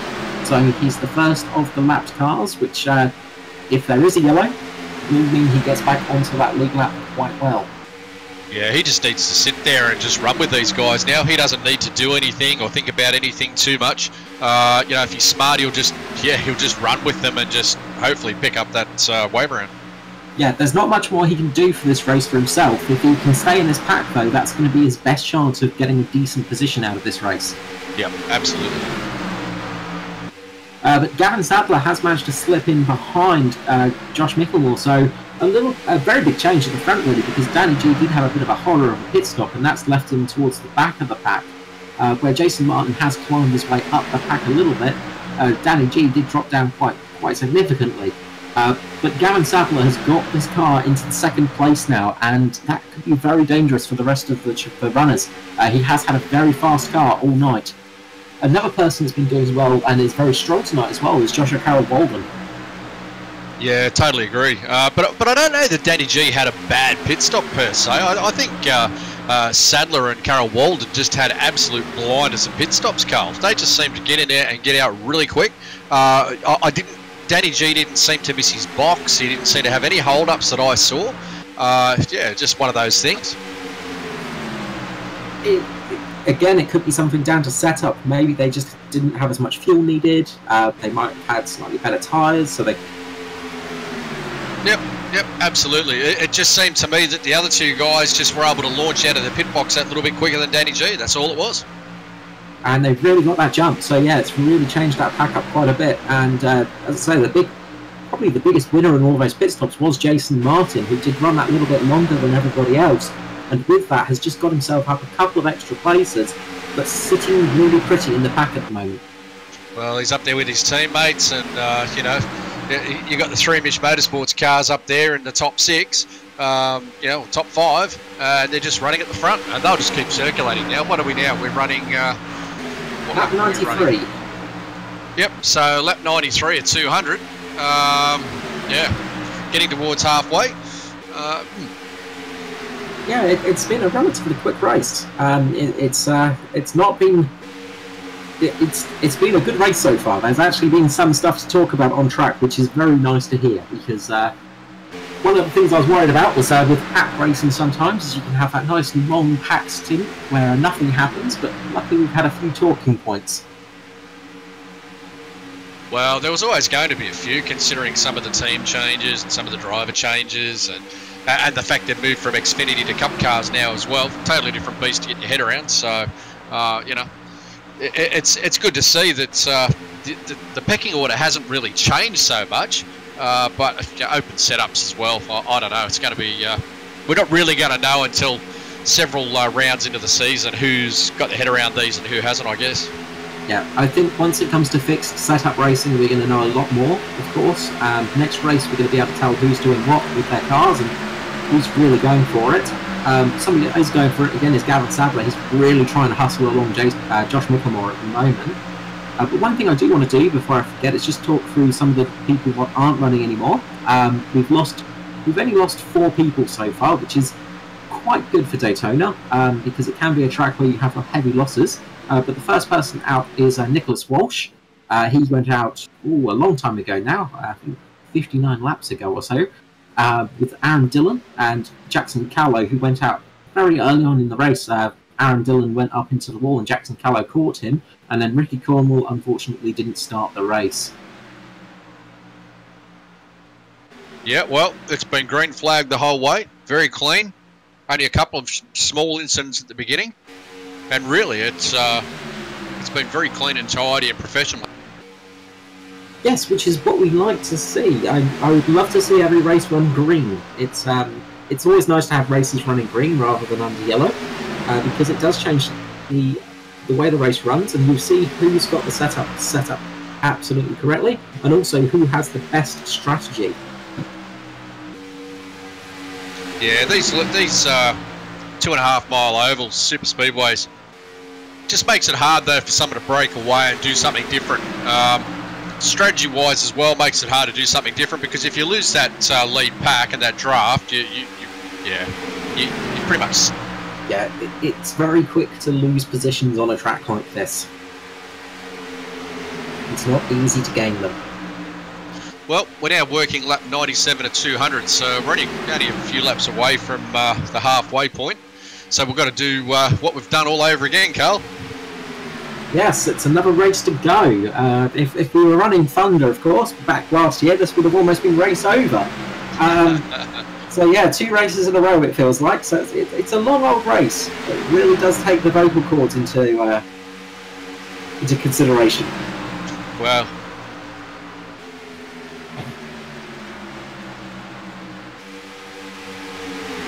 Okay, it sounds like we've got some cloud cover coming in over the track as well, turns 3 and 4, so that's going to change the way the track feels as well. The way the shadows fall as well now, with this dynamic timing, dynamic weather almost. Of course, we don't have rain and things like that yet, but with the change of temperature and shadows, they really do make a difference on an oval track like this, and it's going to mean that, you know, as parts of the track start to get different ambient temperatures, there's going to be different grip levels on the surface. It's going to really change the way the track evolves, and sometimes that can catch people out. Yeah, absolutely. And that's what I was talking about earlier. Now that we've got day-night transitions and things like that, the shadows will start to creep, and you know, people will be looking for grip in different places and so on. In the pack, it's not so bad because you'll just follow the leader a lot of the way. But look, what is it now? It's 4:52 p.m. in the late afternoon Daytona time, and you know, as the clouds come over and the sun starts to go down, the temperature will keep dropping, and it'll be interesting to see how people's fuel usage and so on goes depending on their setups, right? Yes, it will be. One thing that just has happened, actually, is Jason Martin has just dropped behind Danny G. He moved up and let Danny G pass, and it looks like he's going to try and start giving him a little bit of a push along to try and get him back up to the front. Yeah, I'd say they've both been on the radio. They would have been on with Josh as well. They'd all be talking to each other, work out who's the strongest and who can give who a push and work with who. And maybe at the moment they feel Danny's just got the stronger position to be able to push, and Jason can help him push along in the draft. Yeah, we'll see how that goes. But a driver that's been just doing an incredible job tonight is just Ben Doherty. As I say, he's been doing a fantastic drive tonight in that fantastic Martini livery car as well. One of my favourites, I must admit. He's really been driving well, although he had that mistake and he is a lap down. He's holding on to these guys incredibly well. He's not slow, and if he gets a chance, he could be a driver to watch out for. Well, he needs to stay in front of Chris Burnell, because Chris Burnell's the only other one that can get the lucky dog at the moment. Both of them are only one lap down. You know, like I said earlier, he wants to just sit there in this lead pack and just run with them for now. Yes, Chris Burnell is quite a bit away though. He has lost a lot of positions, and he's fallen into the sort of second pack as well. So he's 34 seconds behind Ben Doherty at the moment, so there's a lot of time to gain for him. Yes, but we've just moved on to lap 101, Carl, so we're just over halfway now. We've just passed the halfway point. Still a long way to go, and anything can happen from here. Exactly. With motorsport, the only thing that is certain is that it's going to be uncertainty. Absolutely. The only thing certain is change, my friend. That's it. I'm sure there's many Murray Walker quotes we could drag up from somewhere for those sort of sayings. But as we do hit the halfway point, I might just go over the top 10 once more. So we have Josh Michelmore in first place, with Gavin Sadler giving him a bit of a hurry up behind in second. Joshua Carroll-Walden in third, with Daniel G behind him in fourth. Jason Martin sits fifth, with Edward Foster some 20 seconds behind him in sixth place, running in the second big pack at the moment, with Darren McKenzie behind him in seventh. 8th place is Stephen Williams. 9th place is Dave Douglas. Solid effort for Dave Douglas, actually. He's not been out of the top 10 all night. And then James Foster sits in 10th place. Quite a bit back from Dave, though. He's currently sitting 15 seconds behind Dave Douglas, heading up the third pack at the moment. Yeah, well, we've got all these little packs everywhere and all these little groups. It's only going to take one caution though to close it all up. And it's easy to happen. They're currently setting relatively similar times, although the second little pack is faster at the moment by just a couple of tenths of a second. But there's not much difference between them. They're all running relatively the same pace, though. So nobody's really stretching their legs and extending an advantage on anyone, but nobody's gaining either.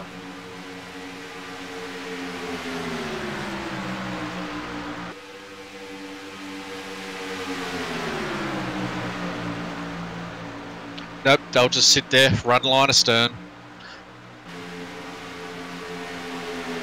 Yep, going to be running pretty close to each other. So yeah, they are really running sort of in the same pack at the moment. But still, Gavin Sadler is doing a fantastic job tonight. Gained 16 places from the start of the race, and he really is hustling that car along. He's setting some of the fastest times out there at the moment, and given a good average speed as well, running around about 208 miles per hour, 0.7. So really, really good speeds for Gavin Sadler at the moment.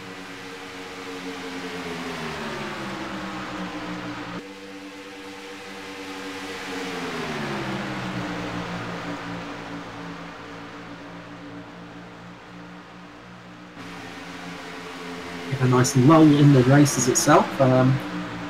Just the pack sort of carrying on as they do. We'll just keep our eyes on the leader for a little bit.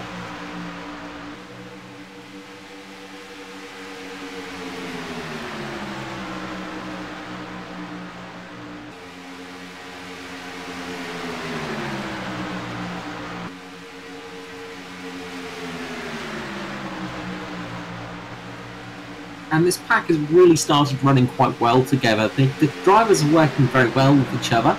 And of course, these drivers are all very experienced, and they've been running with each other for quite some time with the Thunder League and things like that over the last year, so getting used to these super speedways.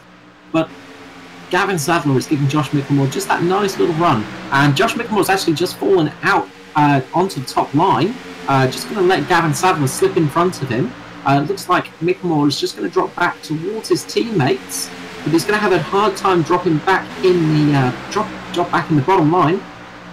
Jason Martin is actually slotting up behind Michelmore, just trying to give him that little bit of a push. So we have seen a change for the lead, and Gavin Sadler is now in the lead of the race. Well, Carroll-Walden looks like he's getting quite racy there too, doesn't he? It does, yeah. I do wonder if maybe the teammates of Michelmore, Martin and Danny G have just started noticing these guys getting a little bit racy and just sort of thought maybe we'll pull back a little bit, just see what happens here. Well, look, to be honest with you, it was me. I mean, the three of those guys are together now, so you've got three teammates from Mitch Motorsports together. I just get together, sit there, line astern. They're all on the same strategy. Let the three cars in front, pull them along, and ride out the next few pit stop cycles, to be honest, and that'll take you through to, you know, sort of lap 60-ish, 160th, 170. That's when you want to start getting racing, thinking about what you're going to do. One of the big things, of course, for Michelmore is it's going to just give him a little bit of extra fuel mileage. We have noticed that Jason Martin has been running longer than everybody else this race, and it has been giving him an advantage. It seems going long gives you much more of an advantage than going through the sort of trying for the undercut. You're definitely not getting that this race. So maybe we'll see those guys trying to run it a little bit longer again, see if they can stay out ahead of the rest of the pack and see if they can break away from each other. Could do. It does look like Ben Dirty's just having a little bit of trouble with connection possibility there. He's starting to have a little bit of a blinking issue. Hopefully that settles down. Could be very off-putting too. Who's the next guy? G, so he'll be sitting there wondering what's going to happen there. It can be very off-putting when you've got a car that's flashing in and out on you. But going back to what you were just saying before with fuel, look, when you're sitting in the draft like this and, you know, you're 3, 4, 5 cars back, you can sit there half the time on almost half throttle. So, you know, but having said that, both Danny G and Michelmore, pardon me, they're still at the front. They've been there the whole race. They've been there for nearly 110 laps now. And they were breaking the air for everybody else. So the gains aren't really huge. Martin's made up, 4 places overall since the race started. So, I don't know, kind of questionable as to whether there's that much gain to be had, to be honest. Yeah, it doesn't look like there's a huge amount, but it does look like it's been the better of the strategies. Just with the guys that are stopping a little bit earlier, we have noticed people like James Foster, Edward Foster, they've dropped back a lot of places. So again, there's that point to be argued on both cases. And it can just be the thing of sheer luck. Sometimes you just get unlucky going into those pits and stops, and you come out in the wrong spot where there's nobody to draft with you. Well, there's always that, and, you know, let's face it, we've seen a few people make some mistakes coming in and out of the pits today.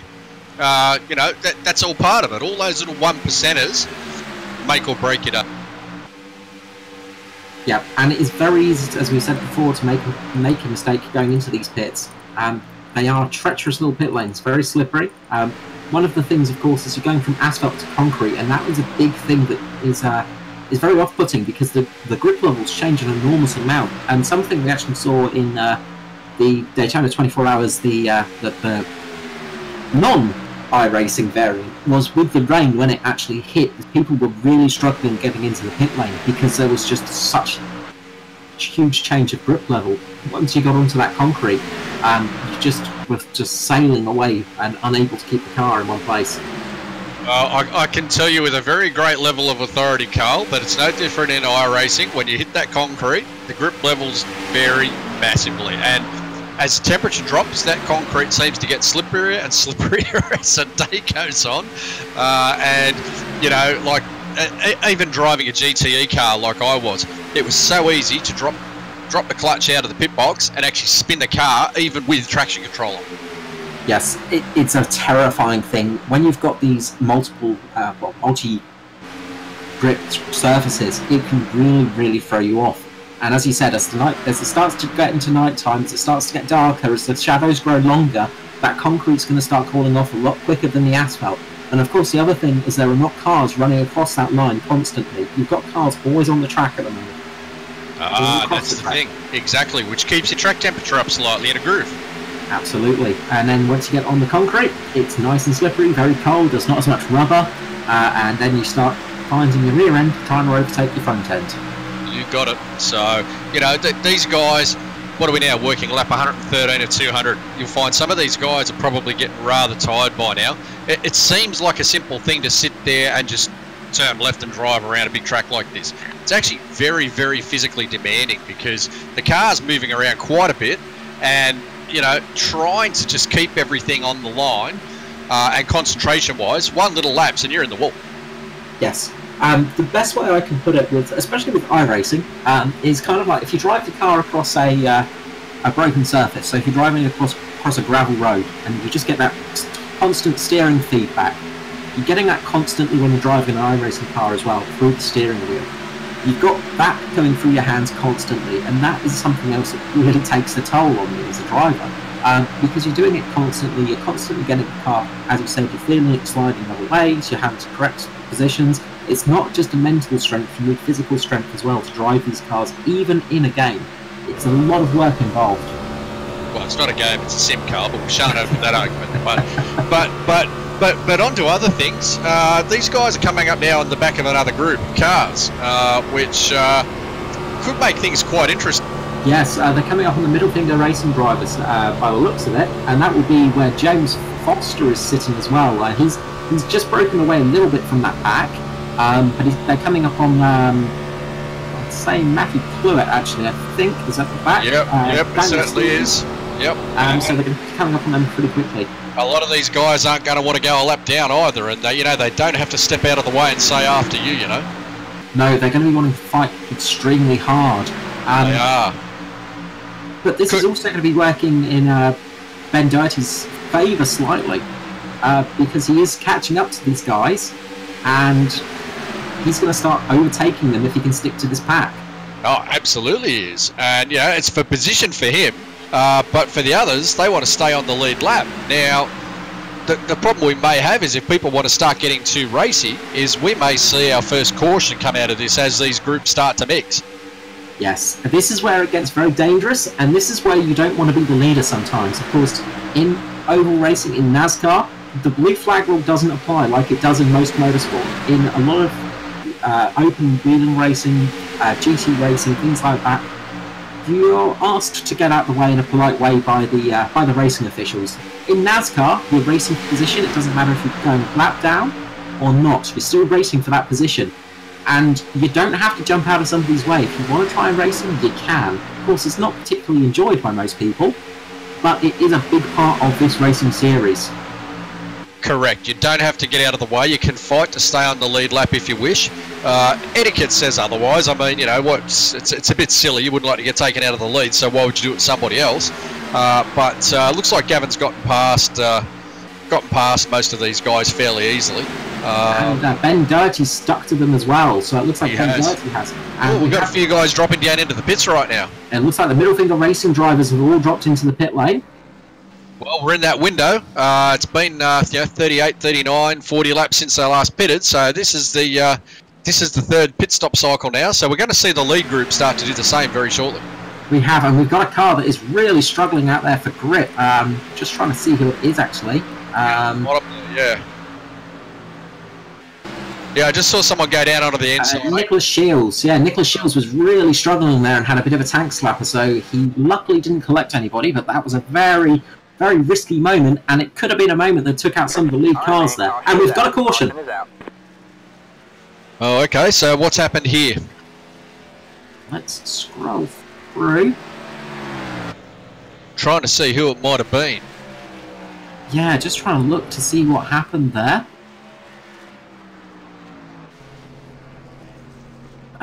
Just scrolling through my bits and bobs.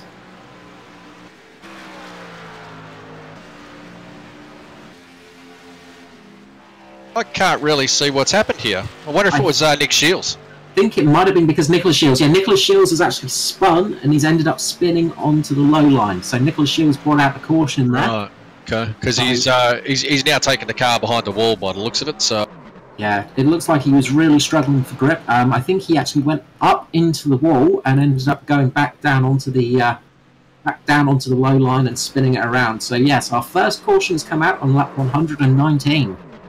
Yeah. Well, thing is though, it's right on the mark for everybody to come in. So we will see the entire field pit, I would imagine, next time. Yes, it's worked out really well for everybody else. Interestingly, though, it won't change anybody's strategy ultimately because they were all due to come in anyway. They were, yes. The only person it may have slightly affected, I guess, is Jason Martin because he was trying that slightly different strategy. But it's not going to be a big change for him because he's sitting in fifth place, so it's all going to help him out. But hopefully everybody can hit their marks. It looks like the Middle Finger Racing teams have come back into the pit lane as well, so they're double stopping. And every one of them's come in, including the Mitch Motorsport guy. So I think the only person I've not seen come in was Ben Doherty, so it looks like he's getting his lap back. And it looks like they've all hit their marks. Gavin Sadler is launching out now. Carroll-Walden's jumped Sadler in the pit stop. Fantastic pit stop there. Didn't he just? He got a good one last time out too. And another person that looks to have got a relatively decent stop was Edward Foster. Edward Foster has come back into the standings. He's just sitting... he actually got a very good stop there. Into sixth. Yes, so it's worked out perfectly for him. It's really helped out some of those guys. The guys that were just about to go a lap down, it has saved them an incredible amount of issues. Wow, but Carroll-Walden, I wonder what he did differently then. Wonder if he only took 2 tyres. Yeah, it was a very quick stop for Carroll-Walden there, so it'll be interesting to see. But his car has been running very well all night, so he may have just taken the 2 tyres that are getting the wear on them. So he may have just taken 2 left side tyres and just gotten that little bit of a jump. Well, just having a look here now. Look, to be honest with you, pit lane time, he was about, I don't know, second quicker than most other people apart from Michelmore. Stationary time, quickest one was actually Michelmore at 15 seconds. Carroll-Walden was on 15.3. Sadler was 15.8. Most others were around 15.2 to 15.4. So no real big differences there. Just maybe he was just a little bit more, a little bit braver on the acceleration pedal coming out of the pit lane. Of course, as we were saying before, with the concrete of the pit lane, there is that brave part for you. You have to have that bravery of getting back on the throttle. Maybe he was a bit braver to get on the loud pedal than everybody else. Well, I'd say he was just closer to his marks coming in, so he obviously ran closer to that yellow blend line than everybody else. Stayed on the absolute limit in pit lane and just got out quicker. Simple as that. Yeah, just a little bit more polished, Carl, really. A really good stop for him. Fantastic job for Joshua Carroll-Walden. And Gavin Sadler is still sitting there in second now. So those two have been working fantastic all night, and it's going to be an interesting race to see how these two go. Well, all the cars in front of them will get weighed by the safety car next time round, I think, if I'm correct. And then we'll start to see the makeup of what's going on here. But really, the order after this should be Carroll-Walden, Sadler, Michelmore, Danny G, Martin, Edward Foster, Dave Douglas, Mackenzie, Williams, and probably Ben Doherty up in the 10th Doherty's now in 10th. Yes, Doherty has managed to get back on the lead lap and is sitting in 10th position. Well, he rounded up everyone in front of him when he stuck with that lead pack, didn't he? Yep, a fantastic job by Ben Doherty. He's been driving really, really well tonight. He's been driving smart, that's the thing. He's been driving smart as well as being fast, but he had that mistake earlier on and he's been thinking about it. He's put it in pass behind him and he has managed to get his car back on the lead lap, back in a good position for this race. Yeah, keep it clean and clever. That's all you got to do. Keep circulating. So the guys have got a wave around now, so they're going to go back and form on the back of the pack. And this will make Joshua Carroll-Walden effectively the pace car soon. The lights have gone off at the top of it, so they'll all be forming up, getting ready for the restart. And here's something interesting for you. It'll change the pit stop cycles just ever so slightly.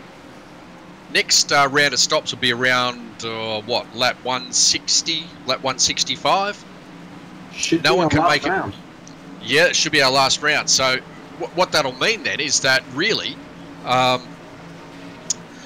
really, we've just got one more cycle of pit stops after this if it all goes green. And no one's going to have to worry about fuel or anything like that. It's literally going to be a sprint to the finish. Yes, and as is often the case at places like Daytona, when you get a late caution, it becomes a sprint race. So we've effectively got a sprint race, so a standard old-school Thunder race to go now.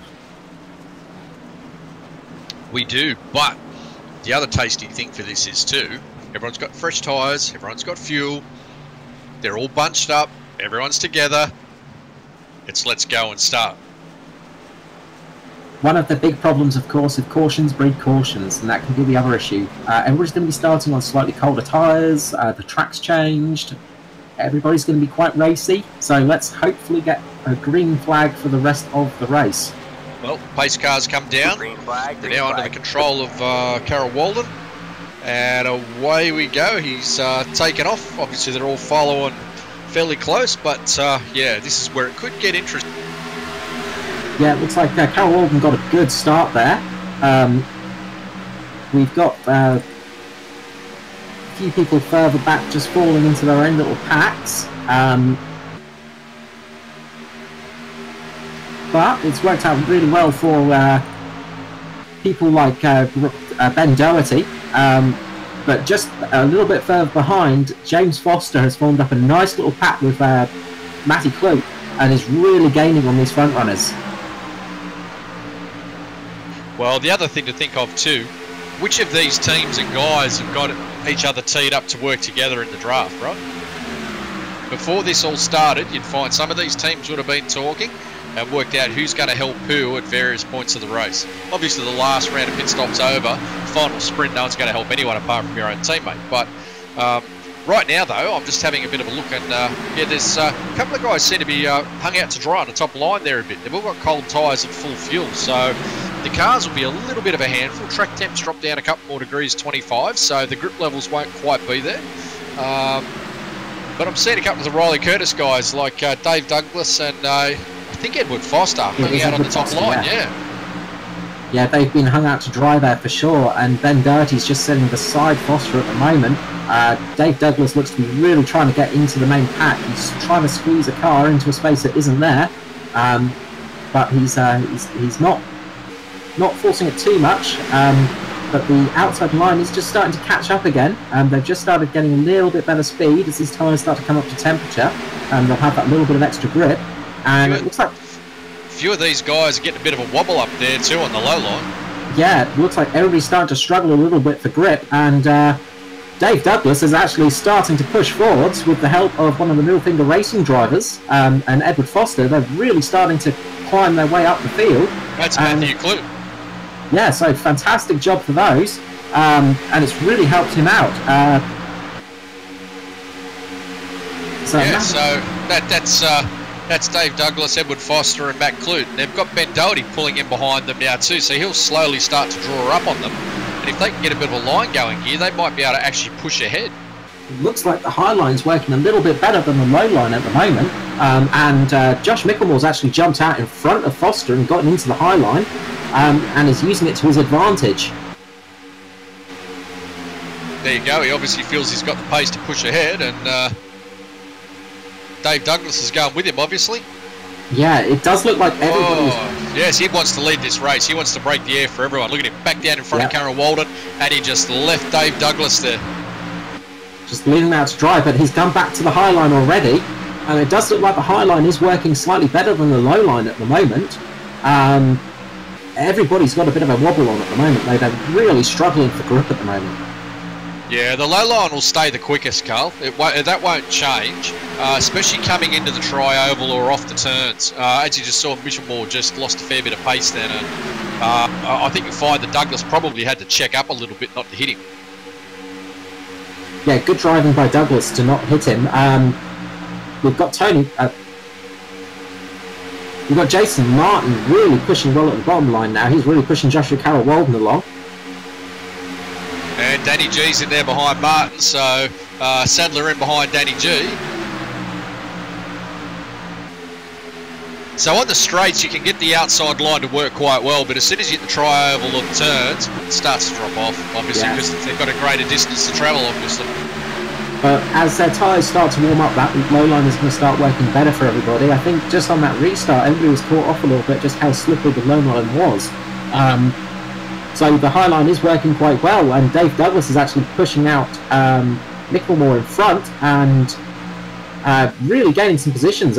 Foster's going really well as well. He's currently sitting in 4th position. Ben Doherty's holding on to this top line as well, pretty well. So they're all having a pretty decent time out on the high line at the moment. It does look to be the better line at this very moment. Even though it might not be the fastest line, people are having a bit more ease driving it for the current time. But how long will that last? Well, it got Michelmore back into the lead. He's dropped back down into the bottom in front of Carroll-Walden. Yeah, it looks like Douglas and Foster and Clute Doherty are determined to hang on to that top line. Yes, they're doing a really good job holding out there. And of course, because Carroll-Walden is really good. Oh, three wide back there. What's that? Sadler, Doherty, and Clute. Yes. Oh, we've got the race starting to heat up now. The cars are moving around a lot, Carl. I'm starting to think that, yeah, there's something brewing here. Well, the ambient temperature has dropped a fair bit. The wind has picked up a little bit as well. The wind has picked up a little bit from the southeast to around 10 miles per hour actually. So there is a bit more wind in the air. Of course, the circuit's getting a little bit duller. The shadows are growing longer, so the grip levels will be changing constantly too. But with that wind coming in, it's going to change people's. It's going to change the way the cars are driving around the circuit, especially on some of those ovals. Sorry, the corners. Yeah, absolutely. It'll just upset the balance that they were used to a little bit. So, yeah, the guys are just not quite. They can't quite do it on that top line. They've got a little bit of pace in the straight line, but as soon as I said, they get to the tri-oval or the corners, they drop back a bit. But just the way the cars are moving around now, when you've got cars running side by side, 2-3 lanes going, yeah, you start to hold your breath a little bit more often. You do, yes. There's a lot of clenched teeth going on through these drivers, and the cars are definitely looking a lot looser than they were before. Grip levels have really dropped. Dave Douglas has just got a fantastic run on that high line, and might just get in front of Michelmore. Yeah, I don't think it's clenched teeth that is going on out there right now, Carl, but I get your point. Yeah, it's certainly getting a little bit racy. We're working a lap, 131 of 200 now, 132 of 200. So still a fair way to go. Still 70 laps. Yeah, Douglas has just pulled down in front. Yeah, just pulled in front of Michelmore. Yeah. So they're making that top line work for them. They are, yeah, and Ben Doherty is really doing a good job out there as well. Doherty has come up to 5th position now from being a lap down about 20 laps ago. He's now sitting in 5th place, almost looking to get towards the lead.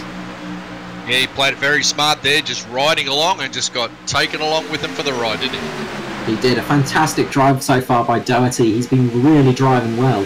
And again, Ben Doherty's a driver that he wasn't too loud last season, although he had some very good drives, but he has got a lot of pace underneath him, and he's got a very good head on him. Okay, and Foster's just pulled down onto the low line now and just pulled in front of teammate Dave Douglas to take the lead. Michelmore's moved up in front of, who's that? Matt Clute. Chris Purnell's pushing him along as well, so obviously Clute and Purnell. Oh, yeah, what could possibly go wrong? And Doherty's having his connection problems again, so that'll be putting a few people off. Yes, and also looks like possibly Sherlock as well was having some connection issues as well. We had a couple of cars just fade in and out of existence for a few seconds there. All right, well, let's hope that doesn't come into play, but looks like... Oh, and here we go! Sherlock has just taken out. The whole field has gone through. Oh, got our big that's one. A disastrous crash. We've got our Danny big G one. is really taken a big hit there. Ben Doherty have really been affected heavily by that one. Oh dear, what a shame. Gav Sadler has taken a huge amount of damage to the front. He's lost his whole bonnet.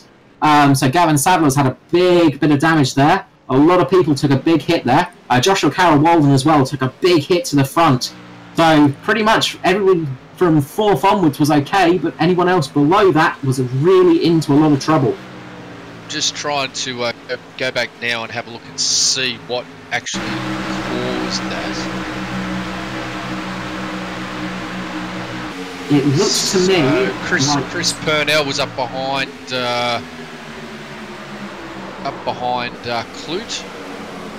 May have just touched the back of Clute. Oh, Purnell's just got a little bit loose as he crossed the line, and he's just come down on Carroll-Walden, and unfortunately Martin, Danny G, Steve Williams, looks like Mackenzie, a whole bunch of them just got involved in it, unfortunately. Yes, a lot of drivers got taken out there because he was sitting very high up in the field, even though he was, I think Purnell was a lap down at the stage. Yes, he was a lap down, but he was sort of trying to fight back onto the lead lap and just went sideways that a little bit and really caused a huge wreck. And unfortunately, that's taken out a few of the front runners for this race have taken some serious damage. Gavin Sadler is probably my biggest. It's got a lot of damage visible on him. He's missing the whole front of his car at the moment. Doherty's car will be the same. Yeah, Doherty took a lot of damage as well. Yeah. Well, we were talking about it earlier as well, about just how loose the cars were getting through the tri-oval. And, you know, it's just one of those things that, unfortunately, as our leaders now come into pit, unfortunately, it's just caught a couple of them out by the looks of it. Yes, unfortunately, it was going to happen. We could see that one coming along, and well, the big one was definitely. Yeah, it's just unfortunate, isn't it? It is, yeah. All right, so Michelmore's still in the lead from Foster. They're just in the pit lane now, and yeah, just see how they all come in. And Foster just got a fantastic stop. Michelmore's lost a lot of space, so Edward Foster has actually come out in the lead with Dave Douglas just behind him. Just looking for Jason Martin as well. He's actually just dropped down a little bit further than I thought he was at the beginning of that, so I don't know if he got caught up in something. Doesn't look to be too damaged. And another person that's actually gained incredibly well from that is James Foster. James Foster was down, sort of clawing his way from the back of the field earlier on. He's now worked his way back up to 4th place. So this is going to be a really big advantage for for Blokes Advice Racing. Well, at the moment we've got Edward Foster in the lead, mate. So and Dave Douglas, his teammate, behind him. Michelmore's behind him, and then we've got the next two are also Blokes Advice Racing in James Foster and Riley Curtis. So we've got 4 out of the top 5 are Blokes Advice Racing. They all Riley survived Curtis' that. design has really they managed to avoid a disaster, and I just think back to I think it was Talladega where Dave Douglas got the win last year. Blokes Advice, Riley Curtis' design had a fantastic race that evening and managed to avoid all the disasters and get there to the end. And I wonder if we might be seeing that again tonight. Well, quite possibly. Blokes Advice Racing are a pretty strong team. They've got some pretty strong drivers, the Foster brothers, and so on. They're always up there. Riley Curtis is generally there or thereabouts, same as Dave Douglas. So, you know, what a result it would be for them. We've got, what have we got now? 63 laps left. Well, you know, wow. So there's at least one more round of pit stops to go. It'll also bring in now a little bit of strategy towards the end because everyone's pitted. They've got full tanks. They'll only need about half a tank of fuel. And then the call will be right side tyres only, 4 tyres, no tyres. You know, what's going to happen in that last little cycle and the last little sprint to the end, Carl? Yeah, it's going to get interesting from now on because we're going to need that one more stop. Nobody's going to be able to run it until at least... I reckon people could possibly manage it with about 43 laps to go. They might be able to eke it out and get to the end with that. But until we get to around about lap 160, people aren't really going to be able to make it home from there. So we're going to see a heap of pit stops happen if there's another caution around about that lap 160 area. If not, then we're going to see people trying to keep it out for as long as possible, maybe, and pray for another caution and pit under that, or possibly pit under green and make some good spots from it. So it's going to be very interesting from here on. Yeah, it is, and cautions breed caution sometimes. We've been pretty lucky tonight. That's it's unfortunate that, you know, we had the big one, but when you're running this race, they talk about it, everyone knows it. It's pretty rare you don't have the big one. You know, you got to feel for a couple of the guys that were running up front that whole time. You know, Danny G, Gavin Sadler, Ben Doherty, after all that hard work to get up there. You know, it just is what it is, unfortunately. Yes, there was some fantastic drives. Gavin Sadler as well, who's just been driving just almost perfectly all evening. He was just a passenger in that crash, unfortunately. So yeah, some real big... A lot of the top guys have been taken out from that crash, and it's really affected this whole race. So they're going to start lining up 2 by 2 now, getting ready, and a Noah's Ark formation behind the pace car, and the restart will be coming very shortly. Tell you what, I may be mistaken here, but I think Chris Purnell might have actually just gained his lap back out of all of that. I believe he has, yeah, he is on the lead lap, so that has worked out very well for Chris Purnell. How do you trigger the big one and get your lap back? Wow, that's insane. That's a special skill there. I don't think that's what he was going for, but he's managed to pull it off, so that's a fantastic result for him. There's going to be a lot of angry people behind him now. Yeah, look, I used to drive in Chris's team in Illusion, as you know, and I can tell you now he'll be extremely dirty on himself. As dirty as everyone else will be on him, he'll be dirtier on himself. He's very hard on himself. So, absolutely, no. Chris is not gunning for that. No, he's not a driver that would want that to happen. He would have wanted it to stay green, but it has been fortuitous to him. It certainly has, and I just thought I'd point it out because it's rather unusual. Yes, he managed just to get a glancing blow, basically, and everybody else from sort of Joshua Carroll-Walden onwards really got thrown off a lot with that. Joshua Carroll-Walden actually has managed to get back to 7th, and he was pretty much involved in that crash as well, so it could have been a lot worse for him. All right, well, pace car's in. We're off again. Led away by Edward Foster, followed by his teammate Dave Douglas. We've still got Michelmore in there in 3rd, dropping to 3rd. Jason Martin's still up there in 5th. He's just up there on the outside of Riley Curtis by the looks of it. So, you know, it didn't fare too badly there. But one thing I just will point out quickly, it looks like James Foster has dropped out.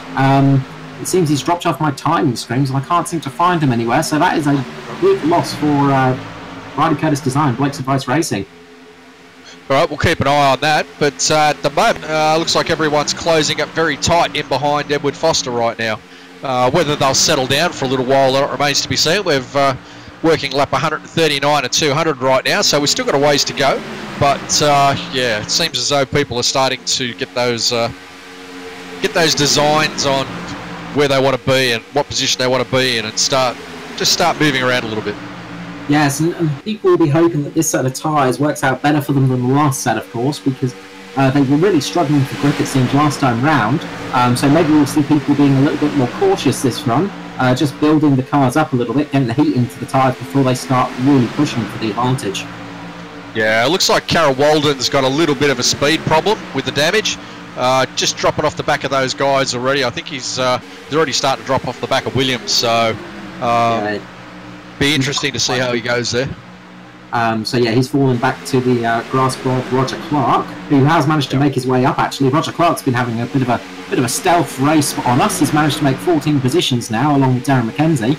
But Roger Clark was pretty much running at the back of the field all race, and he's really clawed his way back up to this, back up to the back of these cars, which is to be expected. Roger is a very good peddler. Yeah. By the way, yes, you're right. It looks like James Foster's pulled that car in behind the wall, unfortunately. So. Yeah, real shame there. James was sat in a really good position. I don't know if he had a lot of damage or if something's happened, but hopefully everything is all good for him. So, but his brother, Edward Foster, is currently leading the race from Dave Douglas and Josh Michelmore, so we'll focus on that, and we'll just see how these guys play. It sounds like James Foster actually had an internet connection death on him, unfortunately, so it was a technical failure for him, sadly. A real big shame because he was doing really well up to that stage. Yeah, it's annoying. There's nothing more frustrating than having issues like that. I guess an e-sport version of a technical failure in your car. So absolutely, that's what I was about to say. Yep, it's the e-sport variant of your car blowing up for no reason. But when you're doing well, it's the last time you want to see it, isn't it? It's the kind of thing that would happen to me on a regular basis. We all say that. Yes. Yes. Edward Foster actually has a very good story about that kind of thing happening to me, but he is currently leading the race. Danny G is actually just being lapped by them now. Big loss for Danny G. He's really fallen back, 4 laps down now. Yeah, that car looks really second-hand, doesn't it? He's out there circulating for points, obviously, but he's just sitting up there on the fence, taking the higher line, letting the leaders go by, staying out of it all. Very unfortunate for Danny. 57 laps to go. He was in such a strong position all race, but that's the nature of the Daytona 500 as well, isn't it? So Daytona bites hard. It's better to be lucky than good sometimes, and on a track like Daytona, it is very strongly in the luck formation. Unfortunately, yes. So Dave Douglas and Edward Foster are starting to work together quite well, and Josh Michelmore is really trying to cling on to the back of them. He does not want to lose those 2 cars because they could start pulling away a decent advantage now. And Riley Curtis is currently acting as a sort of tail gunner for those 2 cars, even though Josh Michelmore is in front of him. He has got Jason Martin behind himself, so if he can keep Jason Martin behind him, he won't be able to let Josh Michelmore get ahead of Douglas and Foster possibly, so he's going to be trying his best to keep Jason Martin behind him for a little bit longer. Well, Jason Martin's quick, Michelmore's quick, but so is Stephen Williams, who's on the back of this pack. Those guys certainly know how to push their way forward. I don't really think any of them are going to sit there for too long and rest on their laurels, but I can bet you right now that the 3 Blokes Advice Racing guys will be on that radio working out how they can actually shuffle Michelmore back behind them so that the 3 of those guys can take off. And just behind them, I see we've got the Middle Finger Racing guys all together trying to push along. Roger Clark, Matthew Clute, and just trying to work out who the 3rd one is in that line because he's a lap down.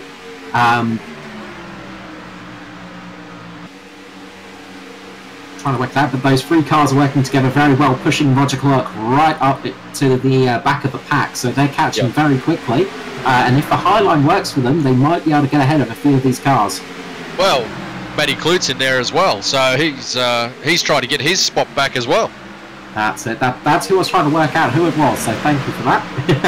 No, that's all right. Poor old Sadler just staying up there on the high line, letting him past again. So quick early on, but that car looks really, really ordinary. Yes, Gavin Sadler had a massive amount of damage, unfortunately, on that car, so he's going to be really struggling. And look what's just happened. Like I said to you, the 3 Blokes Advice Racing cars are now up front. They were working out how to shuffle Michelmore out. Looks like Michelmore and Martin are going to try to work the outside line, but they're going to struggle with that because looks like Williams has jumped in there on the low line. He's pushing along, and the Middle Finger car's now pushing up onto that low line as well. That's it. So this has worked out well for Riley Curtis as well. He's dropped on just on the back for Dave Douglas and Foster. Gavin Sadler has got a lot of aerodynamic damage. He's missing the whole front of his car at the moment. He's just got an engine sitting in front of him. So, yeah, he's going to be struggling, but he's going to try and get a few points out of this disaster. Well, at the moment, the 2 Mitch Motorsport cars are being left up on the top line on their own, and ultimately, it's not going to be the best place for them. They need to either get some partners up there on the top line or get themselves back down into that low line because this is not going to work well for them longer term. No, they do look to be struggling a bit on that high line this time. They're a lot more wobbly than they were before, Although they're keeping it in there as much as they can, they're going to try and possibly slot down behind the Riley Curtis design cars.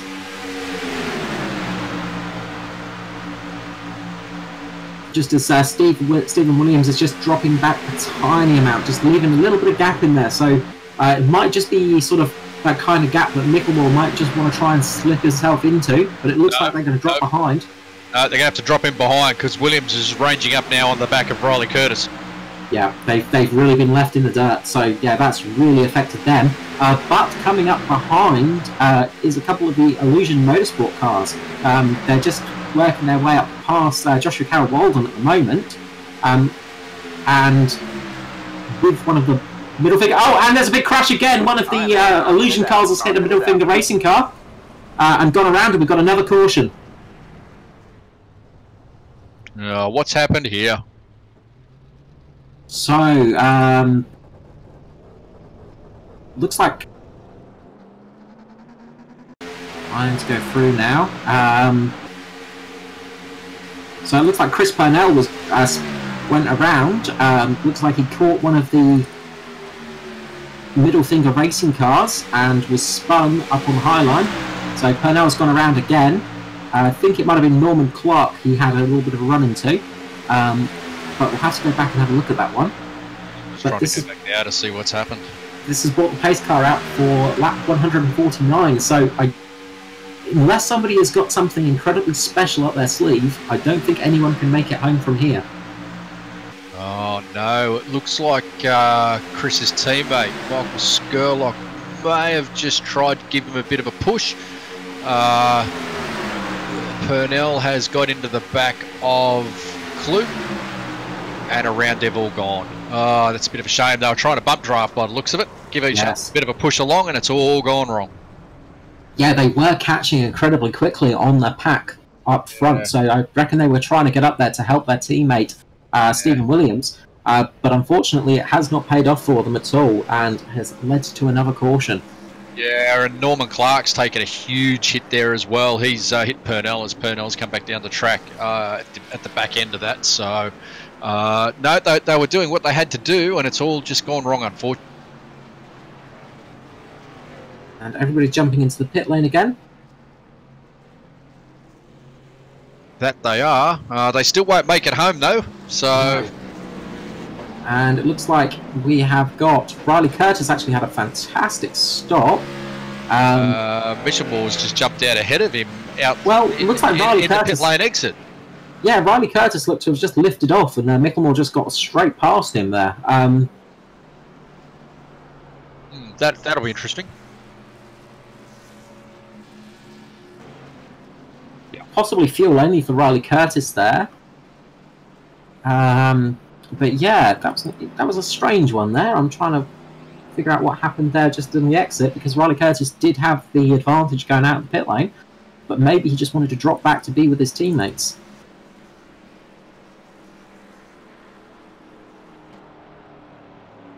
So we'll have to see on that one. Yeah, I'm just going back to have a look now, because you don't get that choice though, right? No, not really.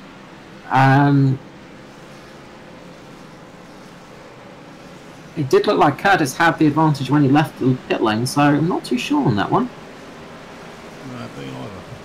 Because you're not supposed to pass in the pit exit. No, so possibly a Michelmore might pick up a penalty there. We'll have to wait and see on that one. Maybe. I don't know that he'll pick up a penalty. He'll just be forced to drop in behind Curtis on the restart. That's all. So let's just keep an eye on that and see where that one pins. Yeah, we'll have to see what happens from here. Intriguing.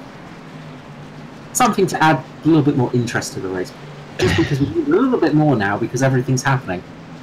So yeah, that's really caused a massive change for the race though. A lot has changed. Wasn't as bad as the last crash, but this is going to mean people are going to be sprinting. Most likely they're only going to take fuel only for this last stop because they're just going to need a splash and dash. We could see people trying to, they may have only just taken fuel for this part of the stint, so they're going to take tyres a little bit later on.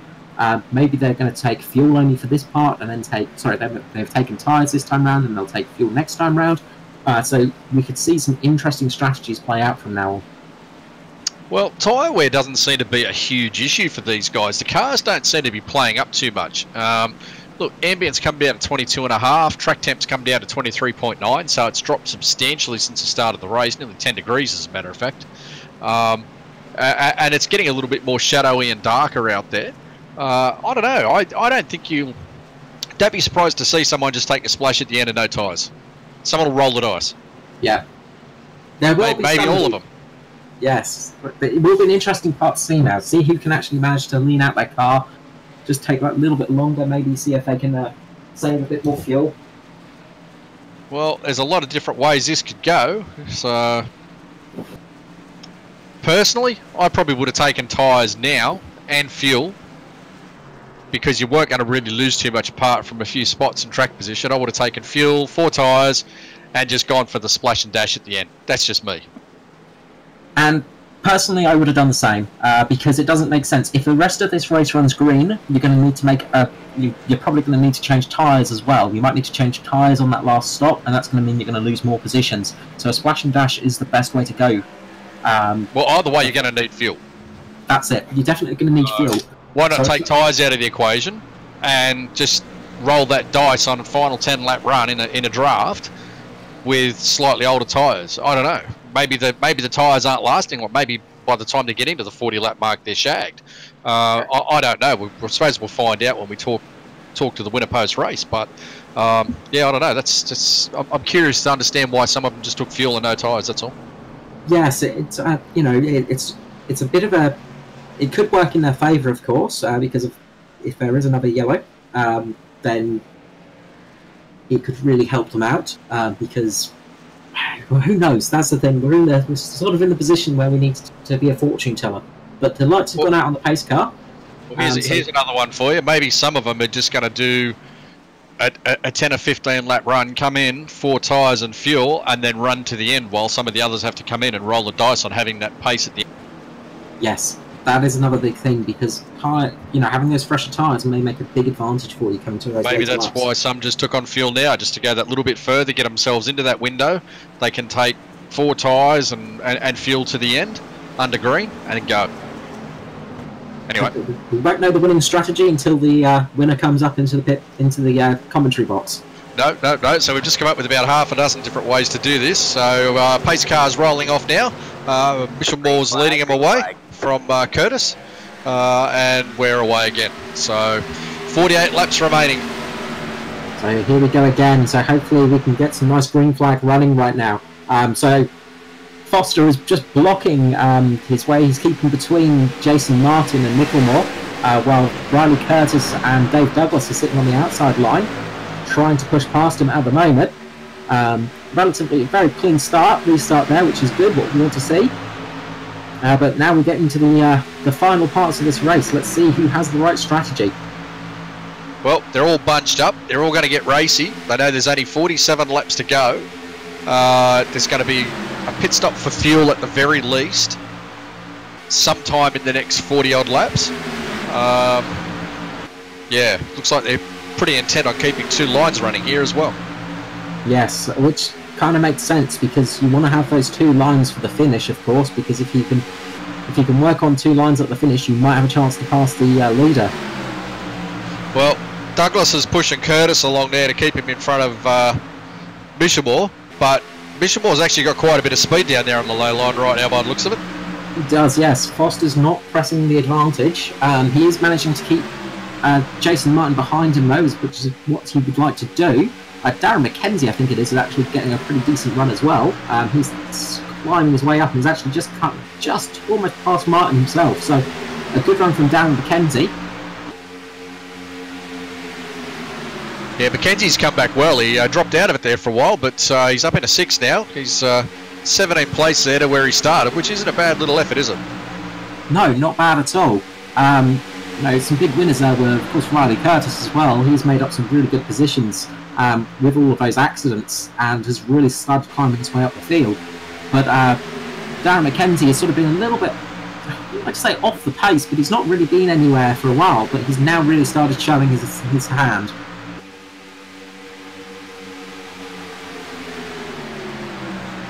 Tell you what, bit of a survivor here. Purnell and Norman Clark, they're still on the lead lap. They are, and we've got 3 wide at the back with Purnell and Clark, by the looks of it. 3 wide going into the tri-oval as well. Maybe I shouldn't have said anything yet. Yes, yeah, they've all managed to make it through cleanly though, so that's something. So some good news there. But it was looking a little bit dicey back there. Someone just hit the wall there. Who's that at the back there? Was that Phil Otto? He's just hit the wall on the top there. He's still going. No, Phil Otto looks to be going okay, I think. At the back of this pack.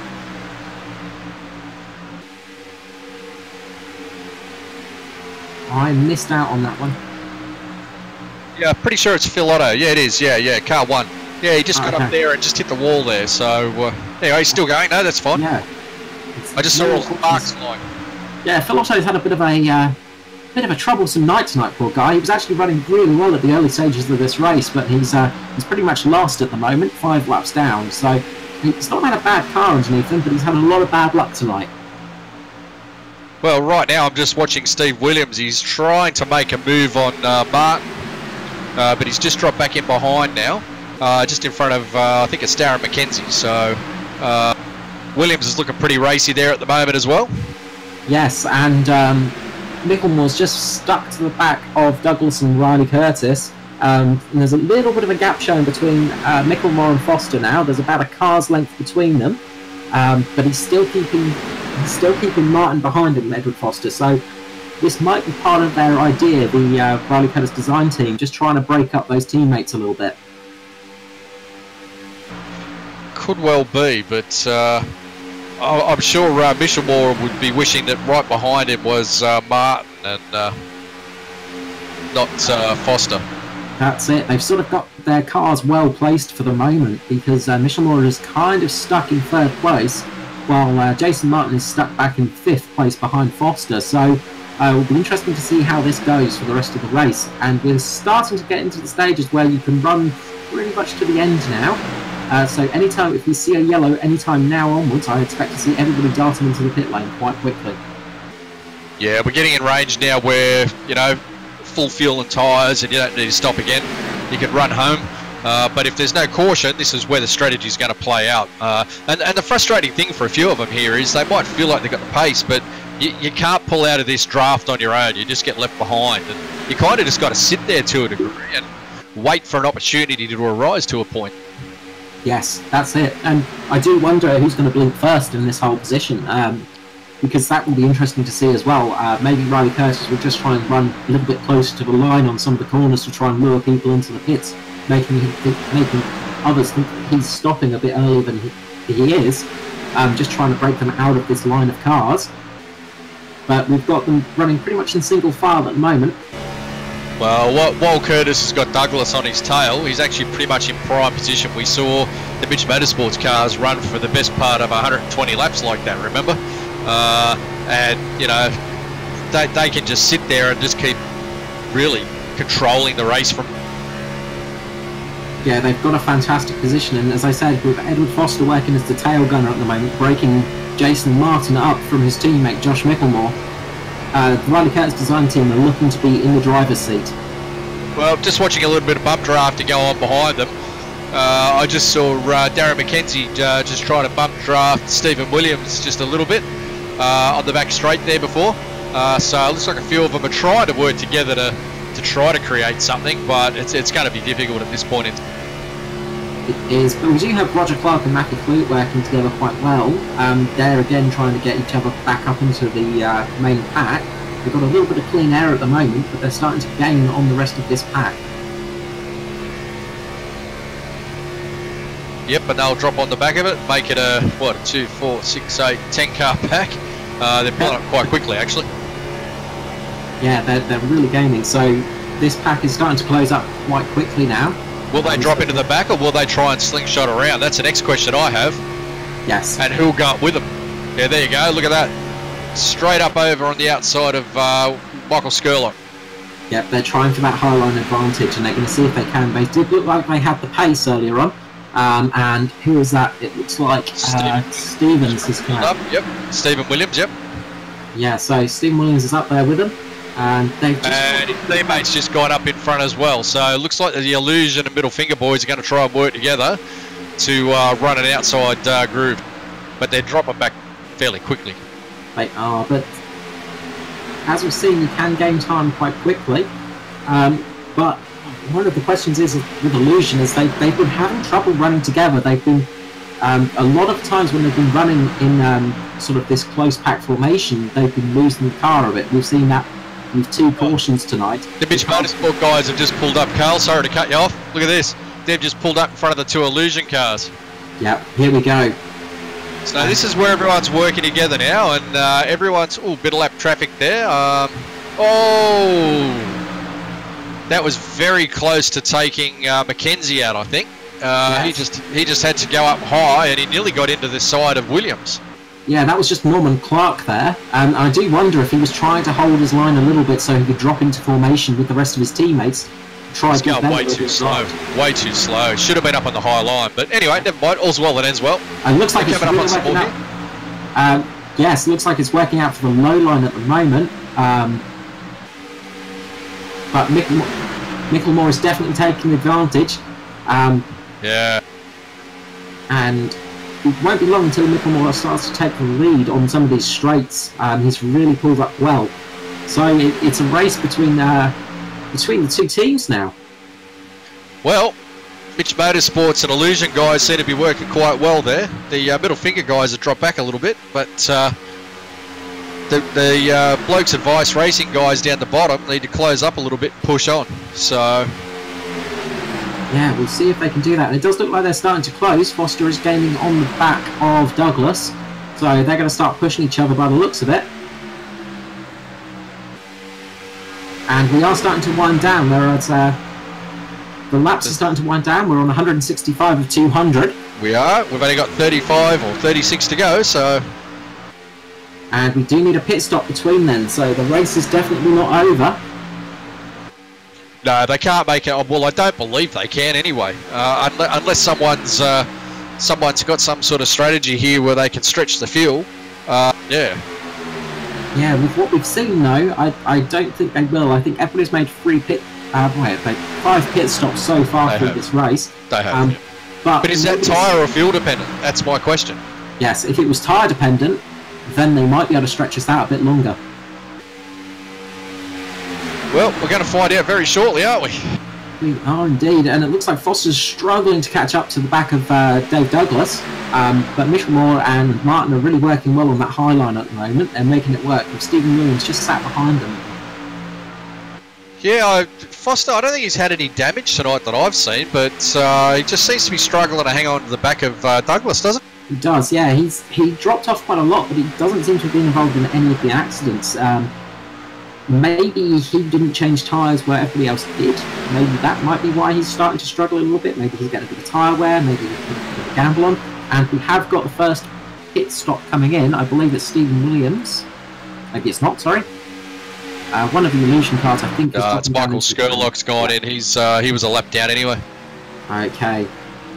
But that has meant that the tyre line has really dropped out, so Michelmore's just dropped really far behind, and they're really struggling now. Jason Martin's dropped in behind Foster, but the high line seems to have lost all its pace. Well, you know, you've got a 4-car train down there now. It should be quicker than the 2-car above.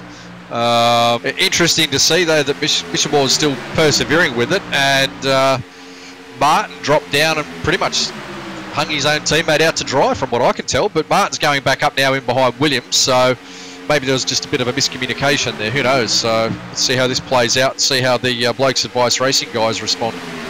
That's it, and we have got 2 cars rapidly closing up behind us. We've got Roger Clark, I think, with Matthew Kloop, and... Put up on the grass then? Yes, one of the Illusion cars was just on the grass. I think it was Skurlock. All right, back up front. We've got Curtis from Douglas. Looks like Michelmore's just hanging on out there in the high line with Williams behind him and Martin behind him. So they're just running line astern right now. 32 to go. We're on lap 168 of 200. Actually 169 of 200 now. We just crossed the line again. running out of time, and I'm just waiting to see how these last pit stops play out. Yeah, if there are to be any last pit stops, that is, we may be seeing people running just as close as they can to the end of this race, maybe running on fumes as they cross the line. But nobody's going to be wanting to pit at this moment because they're going to lose a lot of time. Well, I just hope it all runs to green to the end. Final 32 laps runs green, and whatever strategies and other things people have got up their sleeves play out. That'll be the fascinating thing to watch. Yes, if somebody's holding back, just trying to make their car last to the end, possibly, we could see a really big, sort of almost an upset win or come from nowhere. Someone up in the wall there. Very close there. They got past him okay, but someone's just got a fair bit of damage up there on the top wall. That was Norman Clark again, just up in the wall. And that's my concern with lap traffic, as these guys come around, they're running 2 lanes. Doesn't leave a lot of room for the lap traffic to get out of the way, and I just it'd be really disappointing to see some lap traffic actually play out this result. Yes, I hope we don't see that. I hope we do get a nice clean finish.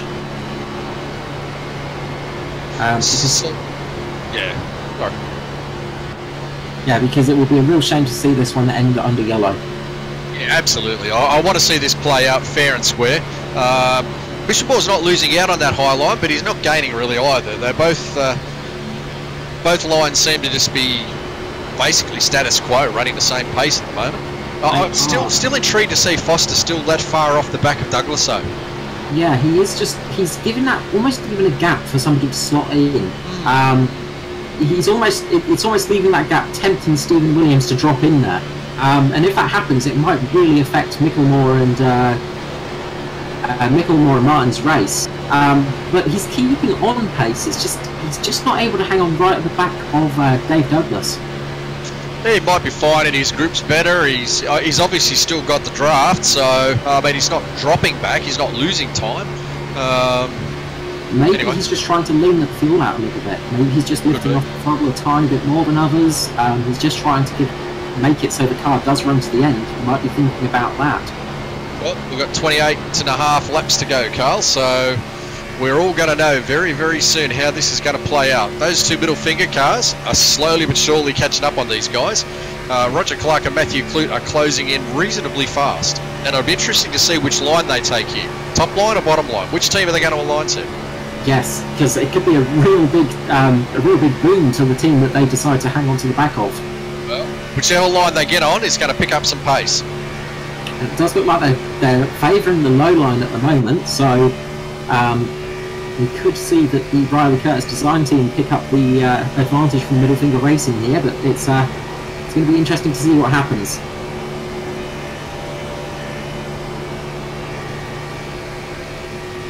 Well, it's all very equal right now. Yeah, I don't know. I'm getting a little bit sort of twitchy here just watching this to see which way this is going to go. It's a bit tense, isn't it? Yeah, I'm getting to that stage where I'm trying to...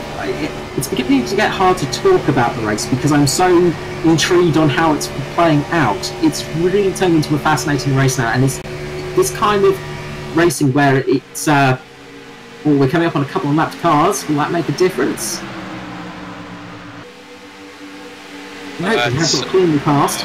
Purnell and Danny G, they've stayed up high and kept out of the way, which you would expect both to do. They're both very seasoned campaigners.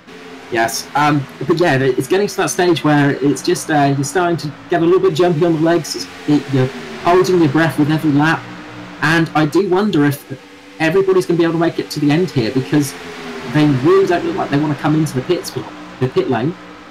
But this could prove to be a bit of a downside for them because they could run out of fuel here. Well, I'm just watching Douglas now. He got a little bit loose coming out of turn 4 then. Coming down onto the tri-oval. We're now working 175 at 200. We've got 25 or 26 laps left. Someone's going to have to pit. Michelmore's now taken the lead on the top line. Yes, I was just about to say, the high line has just taken advantage. The middle finger racing guys have just caught up to the back of this group of cars, so it'll be interesting to see what happens here. And yeah, Michelmore has definitely got some speed. He's going to be dropping in front of this pack very shortly, I imagine. Yeah, I think you could be right, but he needs to pull He needs to pull Williams and Martin along with him, though, because otherwise he's hanging his own teammate out to dry if he drops down too early. Yes. The other problem, of course, is if they do need to get fuel or tyres or anything like that, they have to make it through those 3 other cars on that low line. Well, after 175... Whoa! Williams into the wall. Has just gone into the wall, but we are still green by the looks of it. Well, as long as he doesn't lose control and slip down below the bottom line, we should not go yellow. Hopefully he's hung onto it and he can pick up the speed again. Yeah, he's still there. He's just lost a lot of ground. That's a bit of bad luck for Williams because he was right up there then in contention. He was, but this has been a real big blow to Michelmore. He's just dropped off completely, and Jason Martin has dropped off even further, down to 7th now behind the 2 Middle Finger Racing guys. Well, that's the unfortunate part. They needed to stay out of Williams's moment. They did, and now we're going to start to see the Riley Curtis design team trying to pull out an advantage, try and start pushing away from Josh Michelmore. Yeah, well, with 24 laps to go, you have to assume that Blokes Advice Racing have got this one pretty much sewn up, but I still think there's a pit stop coming, and it still could change how things play out. That's it, and Michelmore's still got a very fast car as well. Ooh, Michelmore just got into the back of Foster then a little bit, I think. Yes, he just gave him a little nibble behind, just reminding him that he's still there, that he's still got a fast car, and that this race isn't over yet. Martin's trying to hang on to the back of this, but he would be slowly but surely losing the draft, you would assume, but he seems to be catching back up. Yeah, he's holding on relatively well at the moment. The Middle Finger Racing guys are really helping them out there. He's just clinging on for dear life. Well, they're running up and over Michelmore right now, so they had no intention of checking onto the back of him. They decided to go over. Yes, they want to get past him. And they've done that too. Looks like Michelmore's actually trying to wait for Martin to try and give him back the draft. So they've still got time. They've still got 22 laps to go. We're working lap 178 to 200 here. So yeah, Michelmore's dropped back to try to pull Martin in, and together they'll try and catch back up onto the back of this and make another run, you'd think. Yeah, they should be able to as well. If it stays green and if they've all got the fuel to last, they should catch back onto this pack quite quickly. And that's exactly what they've done. Yeah. Smart move there by Michelmore. It just shows you the strategy and how much you've got to think while you're out there. So right now we've got 3 teams working with their own teammates with 21 and a half laps to go. This is the point at which you start to say, well, it's us or them. Yeah, they're really going to have to start thinking about the end of this race. And, well, the big question is can everybody make it? Ooh, bit of a wobble there from Clark as he tried to go up and around Foster. Yeah, it does look like the Middle Finger Racing guys not too happy on the outside line. They've got a little bit of a wobble out there. The cars are not looking quite as sticky on that section of the track, but they're going to try their best to catch up to the leaders and try and get themselves into the winning position. Well, I have to tell you, Blokes Advice Racing, you've got 3 cars at the front. In between them and the Mitch Motorsports cars are 2 Middle Finger cars.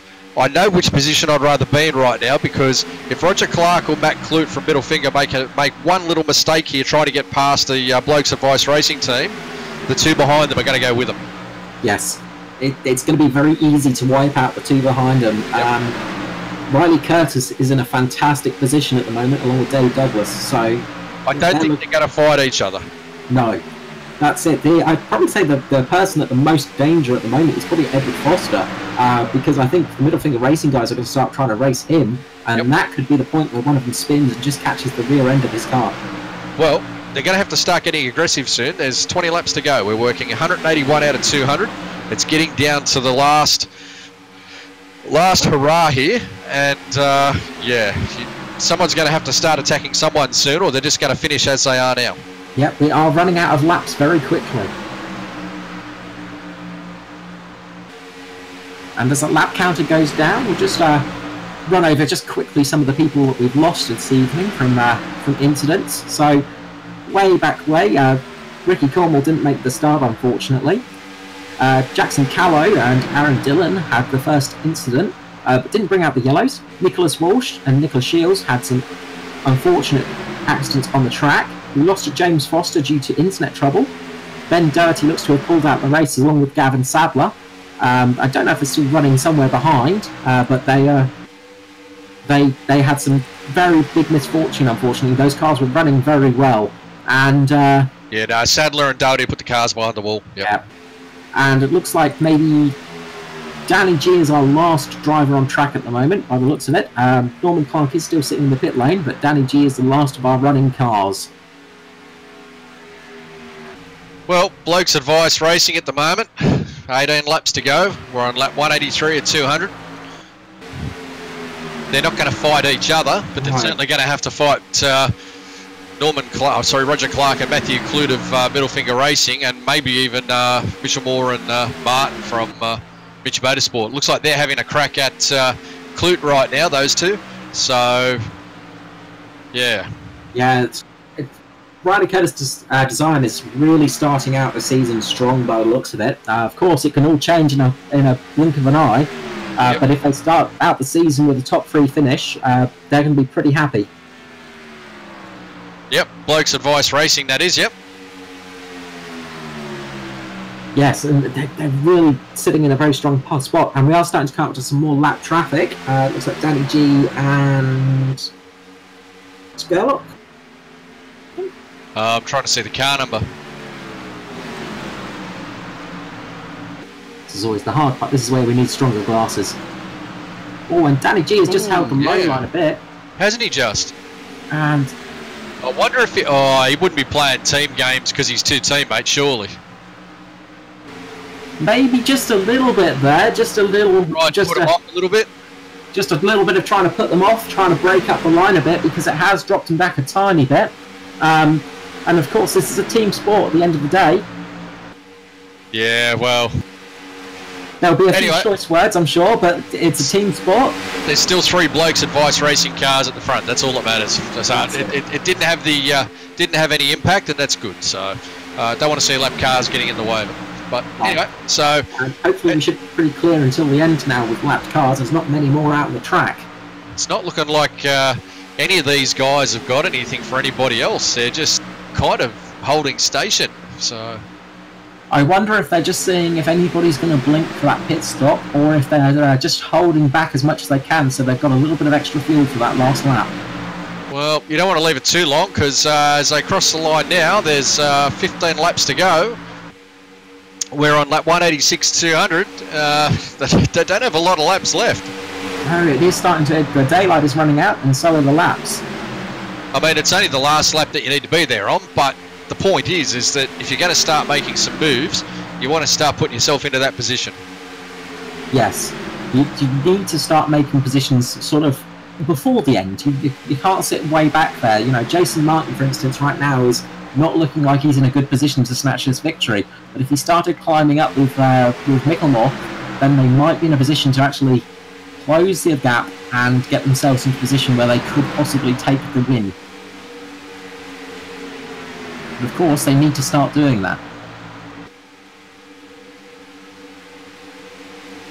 So we're on about 37 laps from this stint now, so it's definitely, I think this is the longest stint anybody has had. And the car that seemed to be running really well on those long stints was Jason Martin, so that will be an interesting thing to see as well, is if he can keep those long stints working for himself.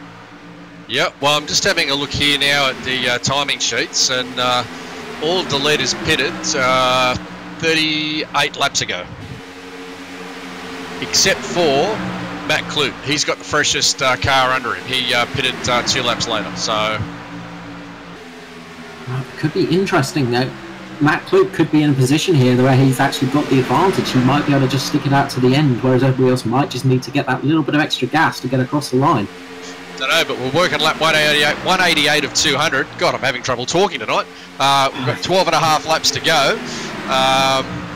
Wow, Daytona, huh? Yeah, we've almost done the 500, Brett. Yep. A lot of talking involved in this one. Well, 12 laps left to run as they cross the line here. I still think they're going to have to pit, but I could be wrong. Yeah, I just wonder. They're in, and they come in, and the rider cars. Yeah. Oh, okay. So, and Foster just got a big hit to the side there by Roger Clark. Roger Clark. Yeah, that. He will be none too pleased about that. Hopefully, there's no real big damage there. So we'll keep an eye on that, see who can get out first in this pit stop. Right. Yep. You keep an eye on that, and I'll keep watching this lot up front. And Foster, it looks like Foster's made a big mistake in the pit lane. Well, right now we've got Matt Clute up in the lead now from Michelmore and Martin, so... Yeah. Sorry, my mistake. Riley Curtis made a big mistake in the pit lane. It looked like he overshot his mark slightly. He had to reverse. So Dave Douglas has come out first with Foster behind him. All right, Clute's coming in, but guess who's staying out? Michelmore and Martin. Yeah, and the guys that were doing those long runs from the start of the race are going to do those long runs again, but how long can they go? Can they actually keep these cars on track for another couple of laps? They have 10 laps to go. Well, they've been making it work for them till now. Well, they've just got the jump on pretty much everyone by the looks of it. They are going to be praying for a yellow, of course, right now, because if that happens, then they've got a very good position to be in. Yes. So we'll see how this works out. So Clute has just come back on. He's coming back onto the track now. We'll see how much time he's lost. That would be an interesting thing to see. Well, Michelmore and Martin are going round again. So we'll just—it's now going to be seeing who can last the longest. The person that was lasting the longest all through the race is Jason Martin. He managed to make that car last an extra 3 to 4 laps over everybody else. So will he be able to do it to the end? Now, these guys were sat in the back of the pack, of course, so they were able to save maybe a little bit more fuel over the rest of the guys. So obviously this was a fuel stop, not a tyre stop, because I'm sure everybody would have been clinging out there for dear life on tyres if that was the case. So will they be able to make the fuel last until the end? Well... And Martin is pitting. Martin's coming down, so is Michelmore, yep. Yeah, Michelmore and Martin are pitting. Alright, let's see where they come out. They won't take tyres, not with only 9 laps remaining. Well, I doubt it anyway. It'll just be a quick splash and dash. It wouldn't make any sense to take tyres now, but now will they manage to hit their marks properly? We did see Riley Curtis. I can't imagine the blokes at Vice Racing guys took any tyres either, so... Okay, so they've hit their marks and they're coming out of the pits. Neither of them seem to have made a mistake, so looks like Martin's got a better run out, but Michelmore's going to stay in front of him. Now let's see how well this, if they can actually stay in front of the Blokes Advice Racing team, because Dave Douglas and Edward Foster are running very well together right now. They're running straight next to each other, and they've just passed the start-finish line as it is, so of course Michelmore and Martin are going to be getting up to speed, so it's going to be a race now to the end. Tell you what, I reckon they've just won themselves a race. It looks like they have got the speed. Well, they've still got 9 seconds, 8 seconds up on Dave Douglas, who's the next car in line. And what was I was saying all race long that later stop seems to be the one that was working for people. Well, 8 laps to run, they've now got themselves a 6-second lead. They have got themselves this race, and it looks like Josh Michelmore may be doing this from start to finish. Wow. Just staying out that extra bit longer has given them that little bit of extra time and has really helped them out.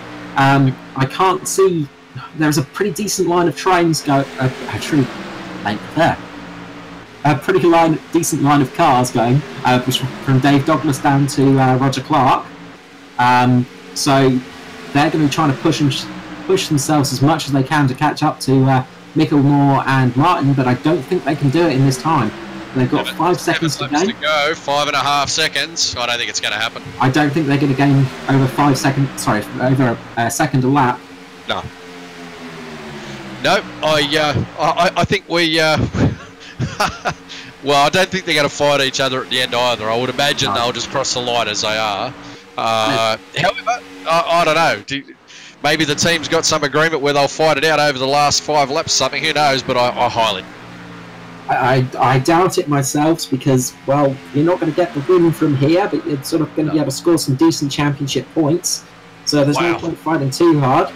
Well, the loser out of all that was Riley Curtis, unfortunately, because the 2 middle finger cars have jumped him as well, so he's dropped back to 7th. So, yes, unfortunately, Riley made a big mistake coming into the pit lane and had to reverse back into his stall, so that's what cost him those positions. Yeah. And they're maintaining this lead over these guys. 5.2 seconds. No one's going to catch them. There's 5.5 laps left. Yeah, Michelmore and Martin are going to take it. Well, save for a crazy incident like a giant cat appearing on the track and knocking those two cars off, I can't see anything happening to them. No, not at all. Okay, so looks like Dave Douglas, Edward Foster, Matthew Clewett is the big battle at the moment. Those three are having the big race. Roger Clark has dropped off quite a bit, and he's got Riley Curtis right on his back, so a bit of a disaster pit stop for Roger Clark as well by the looks of things. He didn't have the greatest stop. No, well, you know, it's been an interesting race, but let's be honest, these guys have been up front all race. Michelmore, you know, he started on pole and he was up there all race, so... it looks like it's been an easy race for him, doesn't it, really, on paper? It does on paper, yeah. Little bit of ebbing and flowing, but look, he really never left the top end of town, did he? He was in the lead pack pretty much all race, all 200. Yeah, fantastic job from him. Dave Douglas and Jason Martin as well have had fantastic races too. They've really worked well this race.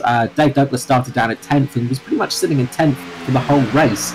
It wasn't until this last section that he really clawed his way up, and Jason Martin was struggling sort of mid-pack for a fair part of that race, where Danny G and Josh Michelmore were actually starting to really get some decent runs in. But he's been every single stop. He was the one that stayed out longer, and maybe that was a bit of scouting for his team, because maybe that gave him the information that staying out that little bit longer gives you that little advantage. Maybe, but you know, Martin also survived a couple of very close calls, you know, 50 odd laps ago as well. It could have ended his race quite easily. Got caught up in that, but clearly not really too much damage, if any at all. So, you know, it's been a very up and down race for these guys. But Mitch Motorsports, 1-2. Yes, very good debut. Yeah, brand new team, debut, Daytona 500. Wow, I think you're going to see a very happy Josh Michelmore at the post-race interview.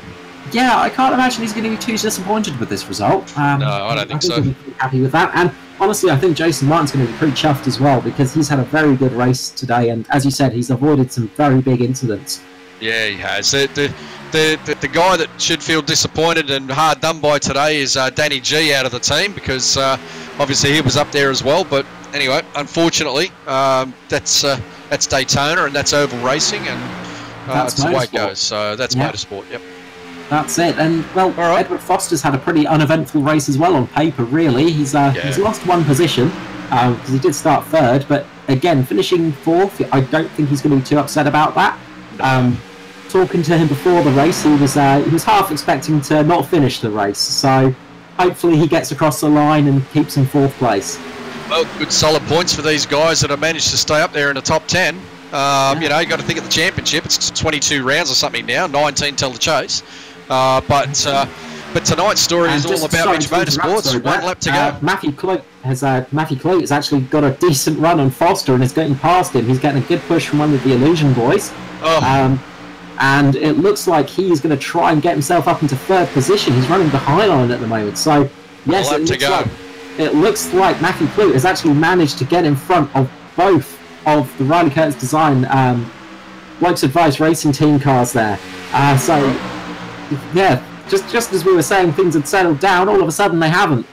Well, look, at the moment, it's the last lap for the Mitch Motorsport boys. They've got half a lap to go. They're coming down the back stretch for the final time right now. Yeah, looks like Clute's got himself up in a third on the timing charts, but the story today is Josh Michelmore, Mitch Motorsports, debut team, debut win in the ANZCAR Cup Series. Josh Michelmore will cross the line. Looks like he's to do a formation. He's just crossed the line. Yep, and that's it. So Josh Michelmore just wins the Daytona 500. And Dave Douglas has just got past. Dave Douglas looks like just to have got past Matthew Clute just to take third place. Photo finish there across the line. He just got through underneath him. Matthew Clute finished fourth with Edward Foster fifth, Riley Curtis sixth, Roger Clark seventh, eighth is Daniel Stevens, Ninth is Darren McKenzie, and Joshua Carroll-Walden to round out the top 10. Sorry to interrupt you there, Brett. No, you're right. You're right. It's look, I mean, it's fantastic to see them battling right down to the last turn. Yeah, that's just brilliant stuff. And Dave Douglas, well deserved third place. So bit of a shame for Matty Clute, but yeah, Dave Douglas, he's normally caught up in everyone else's messes, and it's good to see him have a good finish. To be perfectly honest. Yes, very, very good result there. It was he almost didn't get that third place. It was very close. Yeah. I'm trying to see. There was. Well, we're about to see Josh Michelmore go out there across the line there and do his victory burnout, I'm guessing, before they all start coming up to the green room. And well deserved too. Debut team, debut win. Fantastic story, isn't it? You called it the super team at the start of the race, and here we go. Josh is doing his victory burnout. Jason Martin's doing his second place burnout. But you called them the super team, and I think that's probably going to send a bit of a ripple of fear through the rest of the field, Carl. They're going to be a team to beat. So yeah, there was 0.04 of a second between Dave Douglas and Matty Clute at the end there. So very close finish, isn't it? Yeah. Ridiculously close. Fantastic job. Matty Clute just did a fantastic run, but really, Josh Michelmore, Jason Martin, it looks like Josh Michelmore has done nothing this evening because he started first, he's finished first, but he has done a fantastic job of avoiding those incidents. Same with Jason Martin. Brilliant job. They had the strategy on game. A fantastic drive by them both. Yeah, well, look, let these boys have a bit of fun out there, and hopefully we can get them up into the green room fairly quick. Yes, you'll see if anyone can make it up here and have a chat and get a few different, less strained voices in here, hopefully. Oh, wow, hey? So, all right, so also the traditional opposite direction lap of victory for But Michelmore, yeah, he deserved it. Yep. So it's also a tradition at the Daytona 500 is to go around and do the victory lap in the opposite direction. So he's done his burnout, now he's doing his lap. At least he didn't fry his engine before he got the victory lap with. No, very true. It does look very, very strange to see him driving the wrong way around that. It does. It always makes you feel wrong, doesn't it? It doesn't. Yeah. Your brain just doesn't quite tick over when people are going the wrong way on a racetrack. It's a very strange feeling. Wow. Yep. So, all right. So while we wait for Michelmore to finish his little victory lap, so we'll just quickly recap the finishing order again. So, yeah, after 200 laps of Daytona, it's Josh Michelmore from Jason Martin.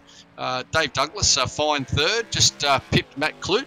Edward Foster finished up in fifth with Riley Curtis in sixth. Roger Clark came home in seventh. That was a great effort, up 15 positions. Daniel Stevens in 8th. Darren McKenzie ended up in 9th. Another great effort. He managed to pick up 14 spots from where he started. Joshua Carroll-Walden ended up in 10th. And then we have Stephen Williams, Michael Skurlock, Chris Purnell, Mirko Dortinac, Phil Otto, Danny G, Norman Clark, Gavin Sadler, Ben Doherty, and rounding out the 20 is James Foster. Whew, what a race! What a race! Yes, I'm glad I could admit I actually Ironmanned the commentary booth, so I'm quite proud of that. I've run out of every drink possible though, so I'm running on empty. Yeah. Well, we've still got to talk to the winner yet, and we'll have a bit of a word with these guys before you can actually scarper off and have another drink, Carl. So look, here's Josh now, so we might pull Josh up and have a quick chat to him.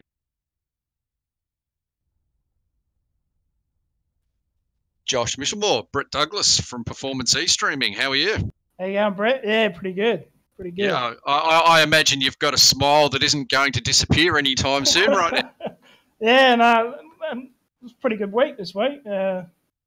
Managed to get 2 cars on the pole, front row, and then stick out the pointy end during the race. So it was good fun.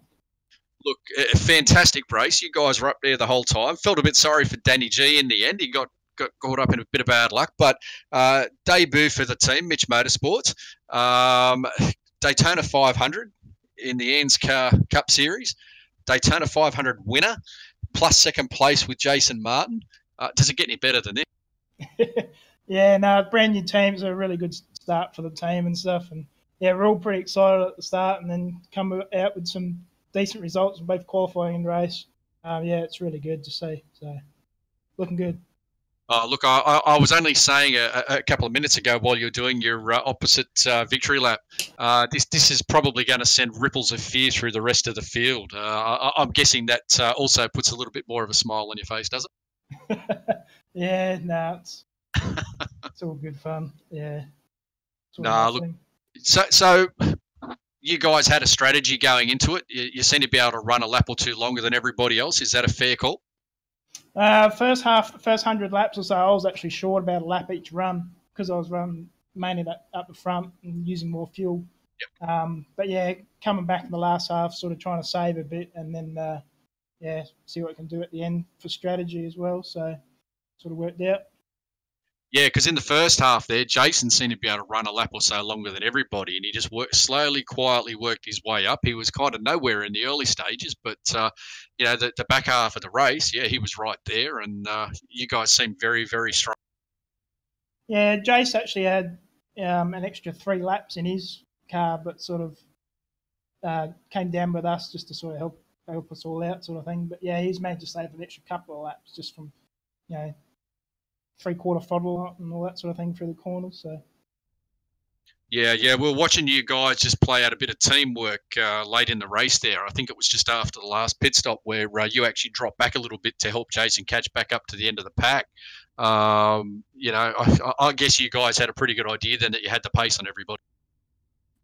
Yeah, we're sort of testing everything out, to be honest with you, as well. Just see how good we were behind them and see, like Edward and all their team, like Ryder Kirst Designs car, and just see if we can get around them up high. And we were able to stay up there with them, but it was a bit hard to sort of keep it up there. But yeah, we're just sort of testing out what we couldn't do during the end of the race, and then just gauging what we do at the end of the race, and then go from there. Yeah. Well, it certainly looked like a hell of an arm wrestle from where we were sitting in the commentary box. Anyway, it's that top line. You could get a bit of a run, obviously on the back straight, but as soon as you got into the tri-oval or the turns, you just sort of dropped off, I guess. And that yellow line's a place to be. But no, well done, congratulations, Carl. Have you got anything to ask? Yeah, congratulations, Josh. A fantastic win there. You almost made it look a little bit too easy from start to finish. Starting first, finishing first. But there were a few big accidents during that race as well. Did you find you avoided a couple of them? Because we saw that a couple were very close, and one, of course, did take out poor Danny G as well. With your perspective on it, how did you go? Well, I could see in my vision mirror what was sort of happening and whatever, but I was ahead of it all each time, so I didn't really have to deal with it too much. Jace and Daniel obviously had a bit to deal with it, but and they were able to get through it, but Daniel got cleaned up in that one crash with Dave, I think it was. But yeah, because it was sort of behind me, it didn't sort of affect my car too much. So. Very much a place of being in the right place at the right time all race for you. Yeah, try and be ahead of it all. So, yeah. Well, if you're going to be at one place ahead of it all is the best place to be. Congratulations on the pole and the win, and especially for the win with the debuting team as well. Yeah, no worries. Thank you. No worries. I'd just like to thank BK Designs because they're our main sponsor for the team at the moment. So, yeah, thanks for them for coming along on board with us. And obviously, ANZCAR League putting another year on with the league, and you guys at Performance E Streaming for taking your time out to stream it for us. No, our pleasure, Josh. It was brilliant to watch, and again, congratulations! What a wonderful debut for the team. Pole to flag. As I said, I expect to hear you laughing for the next several weeks, to be honest with you. So well done. Congrats. It was fantastic to watch, and we look forward to the next round. No worries. Thanks, fellas. Okay.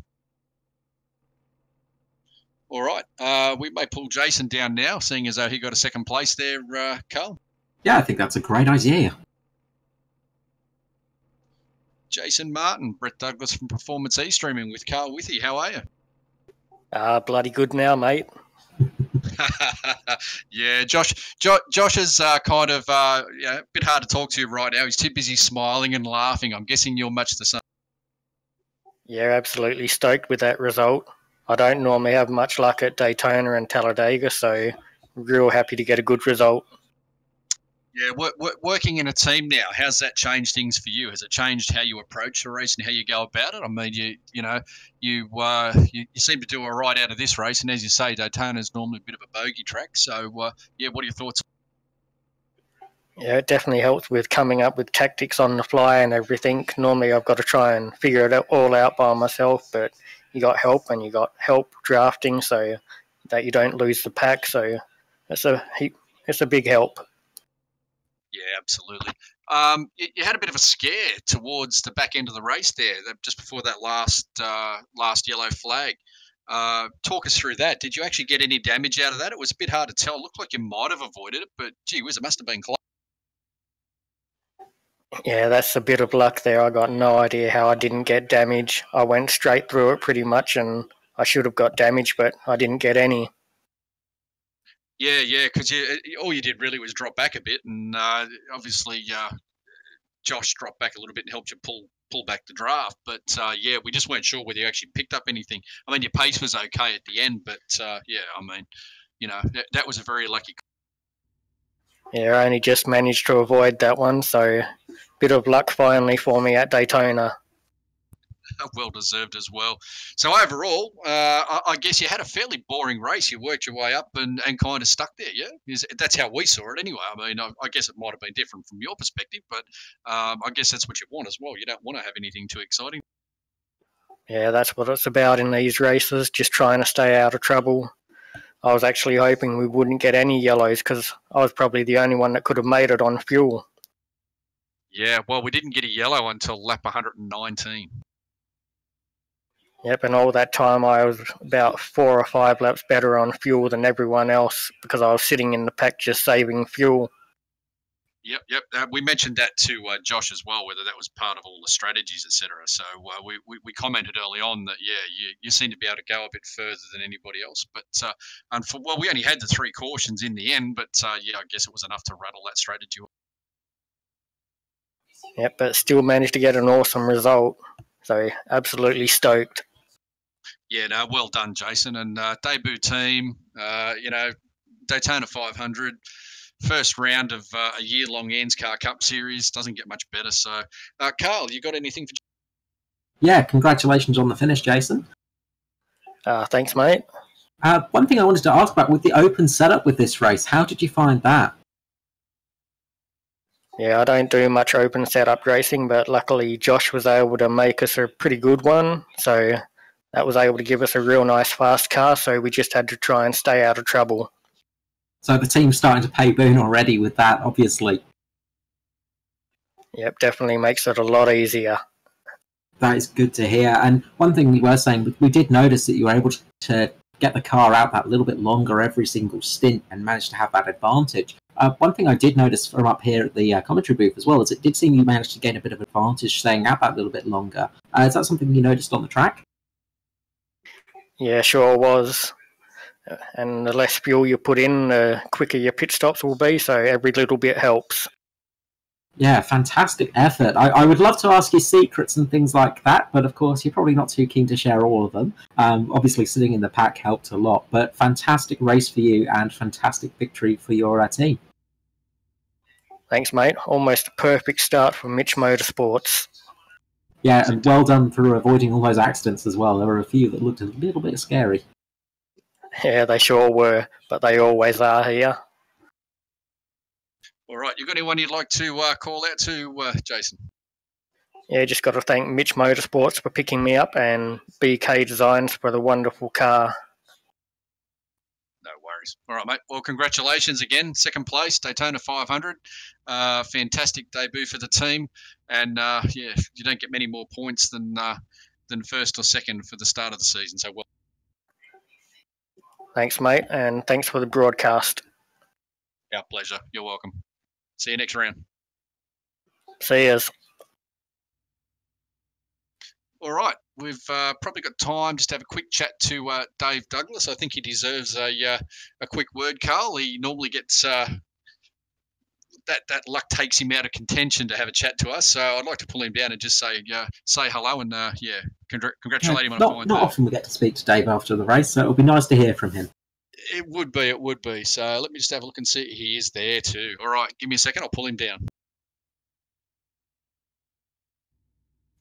Dave Douglas, Brett Douglas from Performance E-Streaming with Carl Withy. How are you? Congratulations on a very, very, very well-earned third place.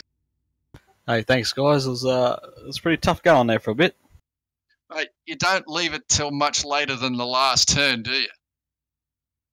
I was trying to get Edward to try and get as close as he could to my bumper because we knew they were going to have a run on the outside. And then once he sort of dropped down in front of me, I believe he's talking about the exit of 4 to run to the line. Yeah, where you just pipped Matty Clute. Yeah, so he dropped down in front of me, which I thought, all right, I'll get a run on him here. So I got the momentum up, and I faked to go around the outside of him, and he just moved up enough off that yellow line for me to have a sniff, and I ducked back underneath it, and luckily, didn't pass on the yellow and got it done cleanly.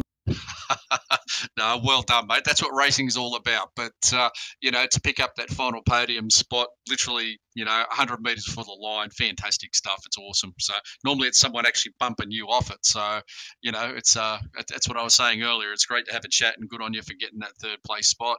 But what I did want to ask about was what was going through your head after that last stop with about 8 or 9 laps to go when those guys came out 5.5 seconds in front of you? I was trying to work out what happened. I honestly didn't know what happened. I had a good stop. I put more fuel in than Edward.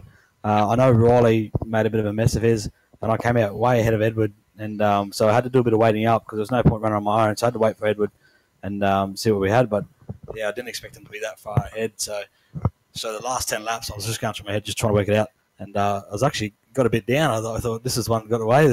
How did we lose this race? But then that little run to the line with Chloe got me pumped up again. So, yeah. Look, I mean, we tried to get it out of Josh and Jason exactly how they managed to get quite a jump, but obviously they're not going to give that away, are they? So, it must have been a little bit soul crushing for you guys. Yeah, a little bit because we sort of dominated the second part of that race, I think. Yeah. But at the end of the day, Jason and Josh just did better. That's all there is to it, I think. Yeah.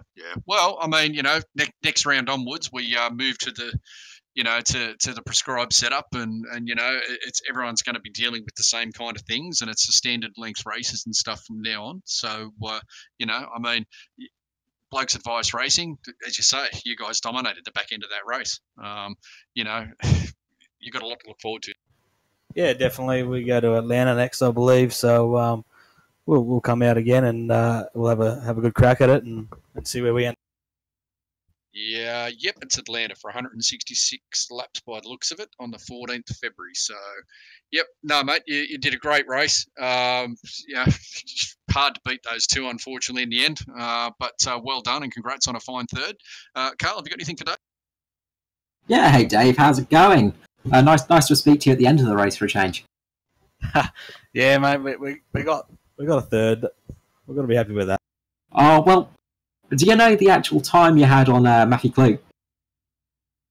No, I'd imagine it'd be in the thousands short. Yeah, so 0.012. So, yeah, just a hair away there. So, fantastic job at the end. Yeah, no, like I said, that got me in a bit of a mood. So I was a bit down, obviously, but then I thought, here we go, I'm going to lose third here. But I managed to get it back. But credit to him, though, he didn't try wreck. We sort of ran pretty cleanly to the line. Yeah, fantastic racing there. One thing that I think may have helped them get out a little bit further was just they had a little bit more fuel on board towards the end of the race. Were you really struggling for fuel coming into those last set of pit stops? Yeah, once again, it is a really strange situation because Edward had more fuel than us because he was saving. But I put 25 litres in and he put 19 litres in. I know I came out in front of him. So I honestly, I don't know what happened. Something's going on and I can't work it out. Were you finding it quite hard to get grip on the exit of the pit lane? On the exit of your pit boxes? Because that's something I did notice as well. A lot of people were dropping back, even they had faster pit stop times. They were dropping behind people or getting good advantage. And I just wondered if maybe it was just that grip in the pit lane. Yeah, well, I don't know if you guys saw it earlier in the race. Did you see the two, me and Edward, in the grass on the pit exit because we just got loose? It was like a second stop, I think. Yes, I did. We went inside tyres, mate. I couldn't believe it. I was like, mate, that's embarrassing. But anyway, so I think we're a bit more cautious on it. Yeah, you're lucky. I actually managed to catch it out a quarter of my eye. I think I managed to get it on the stream. So you got lucky with that one. You did manage to appear messing up completely. We're just doing a bit of drifting, showing up for the fans. Anyone like to call out to Dave? Mate, just the Blokes Advice Racing, the team, Riley with the mega paint jobs again this year, EMR Industries, E53, and RCD, obviously RCD Motorsport. No worries. All right. Well, again, congrats. Fine third in the Daytona 500. Oh, I've got to stop talking. I'm just starting to mess my words up now. Look, we hope it's, one of many times we get to have a chat throughout this season. It's going to be a long season this year. Yeah, mate, definitely. But no, it's good to be here. And like I said, we'll go and have a crack next week. No worries. All right, mate. Thank you very much and well done. Congrats. Cheers, guys. All right, Carl. Daytona 500, run and won. Well, our endurance race is out the way, at least. Well, that's the thing. I think it's, I'm just double checking now. I think it's the 14th of February. I think I got that right. Yeah, it was. Yeah, round 2, 14th of February. So 2 Thursdays' time at Atlanta for the Folds of Honor 250, 166 laps. So that should be a bit of a testing encounter as well for the guys.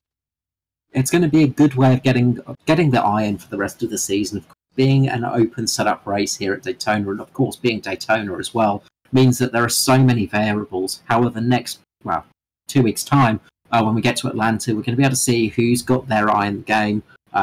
It's not going to be a thing of who's got the best setup. Everybody's going to be on equal terms in that respect. There's going to be a lot more teamwork involved, and we're going to see more of those familiar faces back up front. It's going to be interesting to see what happens. Oh, look, it is. And Mitch Motorsports, you got to, they've come out swinging. I mean, I don't care how you cut it, dice it, or look at it later. They've come out swinging. And, as you coined the term, the super team. And wow, just unbelievable. But having said that, Blokes Advice Racing, they dominated the back end of that race, but for a little bit of strategy and a little bit of luck, they could very well have been in that position anyway. So, it's going to be a fascinating arm wrestle throughout the year to see who steps up and who ends up coming out on top in the end, because I think you're going to find it's going to be very up and down for everybody. Very much so. And one of the other teams, of course, is Middle Finger Racing. They really came good at the end of the race. They were pretty much nowhere through that whole race session. Yet at the end of the race, they really climbed their way back up there. They really got into the mix, and they really started fighting back. So it's going to be really interesting to see what happens when we get to a more conventional race for our setup with those teams. Although that super team has come, and they've come with a statement of intent as well. They have really put their boot in the door and said, look, we are here. We're going to be making our mark. But the teams that have got that little bit more experience are going to know a little bit more about those tracks. They might just have that slight advantage, even though the mega team is there. Maybe not. I mean, these guys, they've been around and run Thunder for quite a long time. It's just that they've all come together for a change instead of running on their own. It's hard to say, but, you got Illusion Motorsport. They didn't have the best of luck tonight, a little bit more luck, and they might have had a few others, like Stephen Williams. He was up there most of the night. You don't normally see Chris Purnell down there. Danny G, he should have been up there, bit of bad luck. Gavin Sadler, Ben Doherty, James Foster. There's a whole bunch of guys that, with a little bit of luck, could have well been up there as well. And, well, that's something I wanted to actually mention with just James Foster, is with losing that fourth car, Riley Curtis Design, Blokes Advice Racing, they lost that fourth shot in their barrel. They only had 3 shots left for their gun. If James Foster was there, it might have been a different story. They might have been able to eke out more of a gap. They would have had that extra car there. It could have made a big difference. And it's so simple for something like that to go wrong. But they did have those cars there at the end of the race. All 4 of those cars were there at the end of the race, pretty much on that pace. If it were not for a bit of unfortunate technical issues, then those 4 cars may well have finished in some different positions. Yep, don't disagree. So anyway, it's going to be a fascinating season. A lot of racing ahead. But on that note, we'll call it a night. And I guess we'll say good night from Performance eStreaming. Thank you, everybody, for listening. Anything you'd like to finish with? Yeah, a big thank you, of course, to Matt Hunter as well. Just doing the broadcast, yeah, of course. And it's been a long one. Thank you so much for putting up with us. Yeah, no worries. All right, and we'll be back on the 14th of February. It's a Thursday for the second round at Atlanta. So thank you, everyone, and good night. Good night.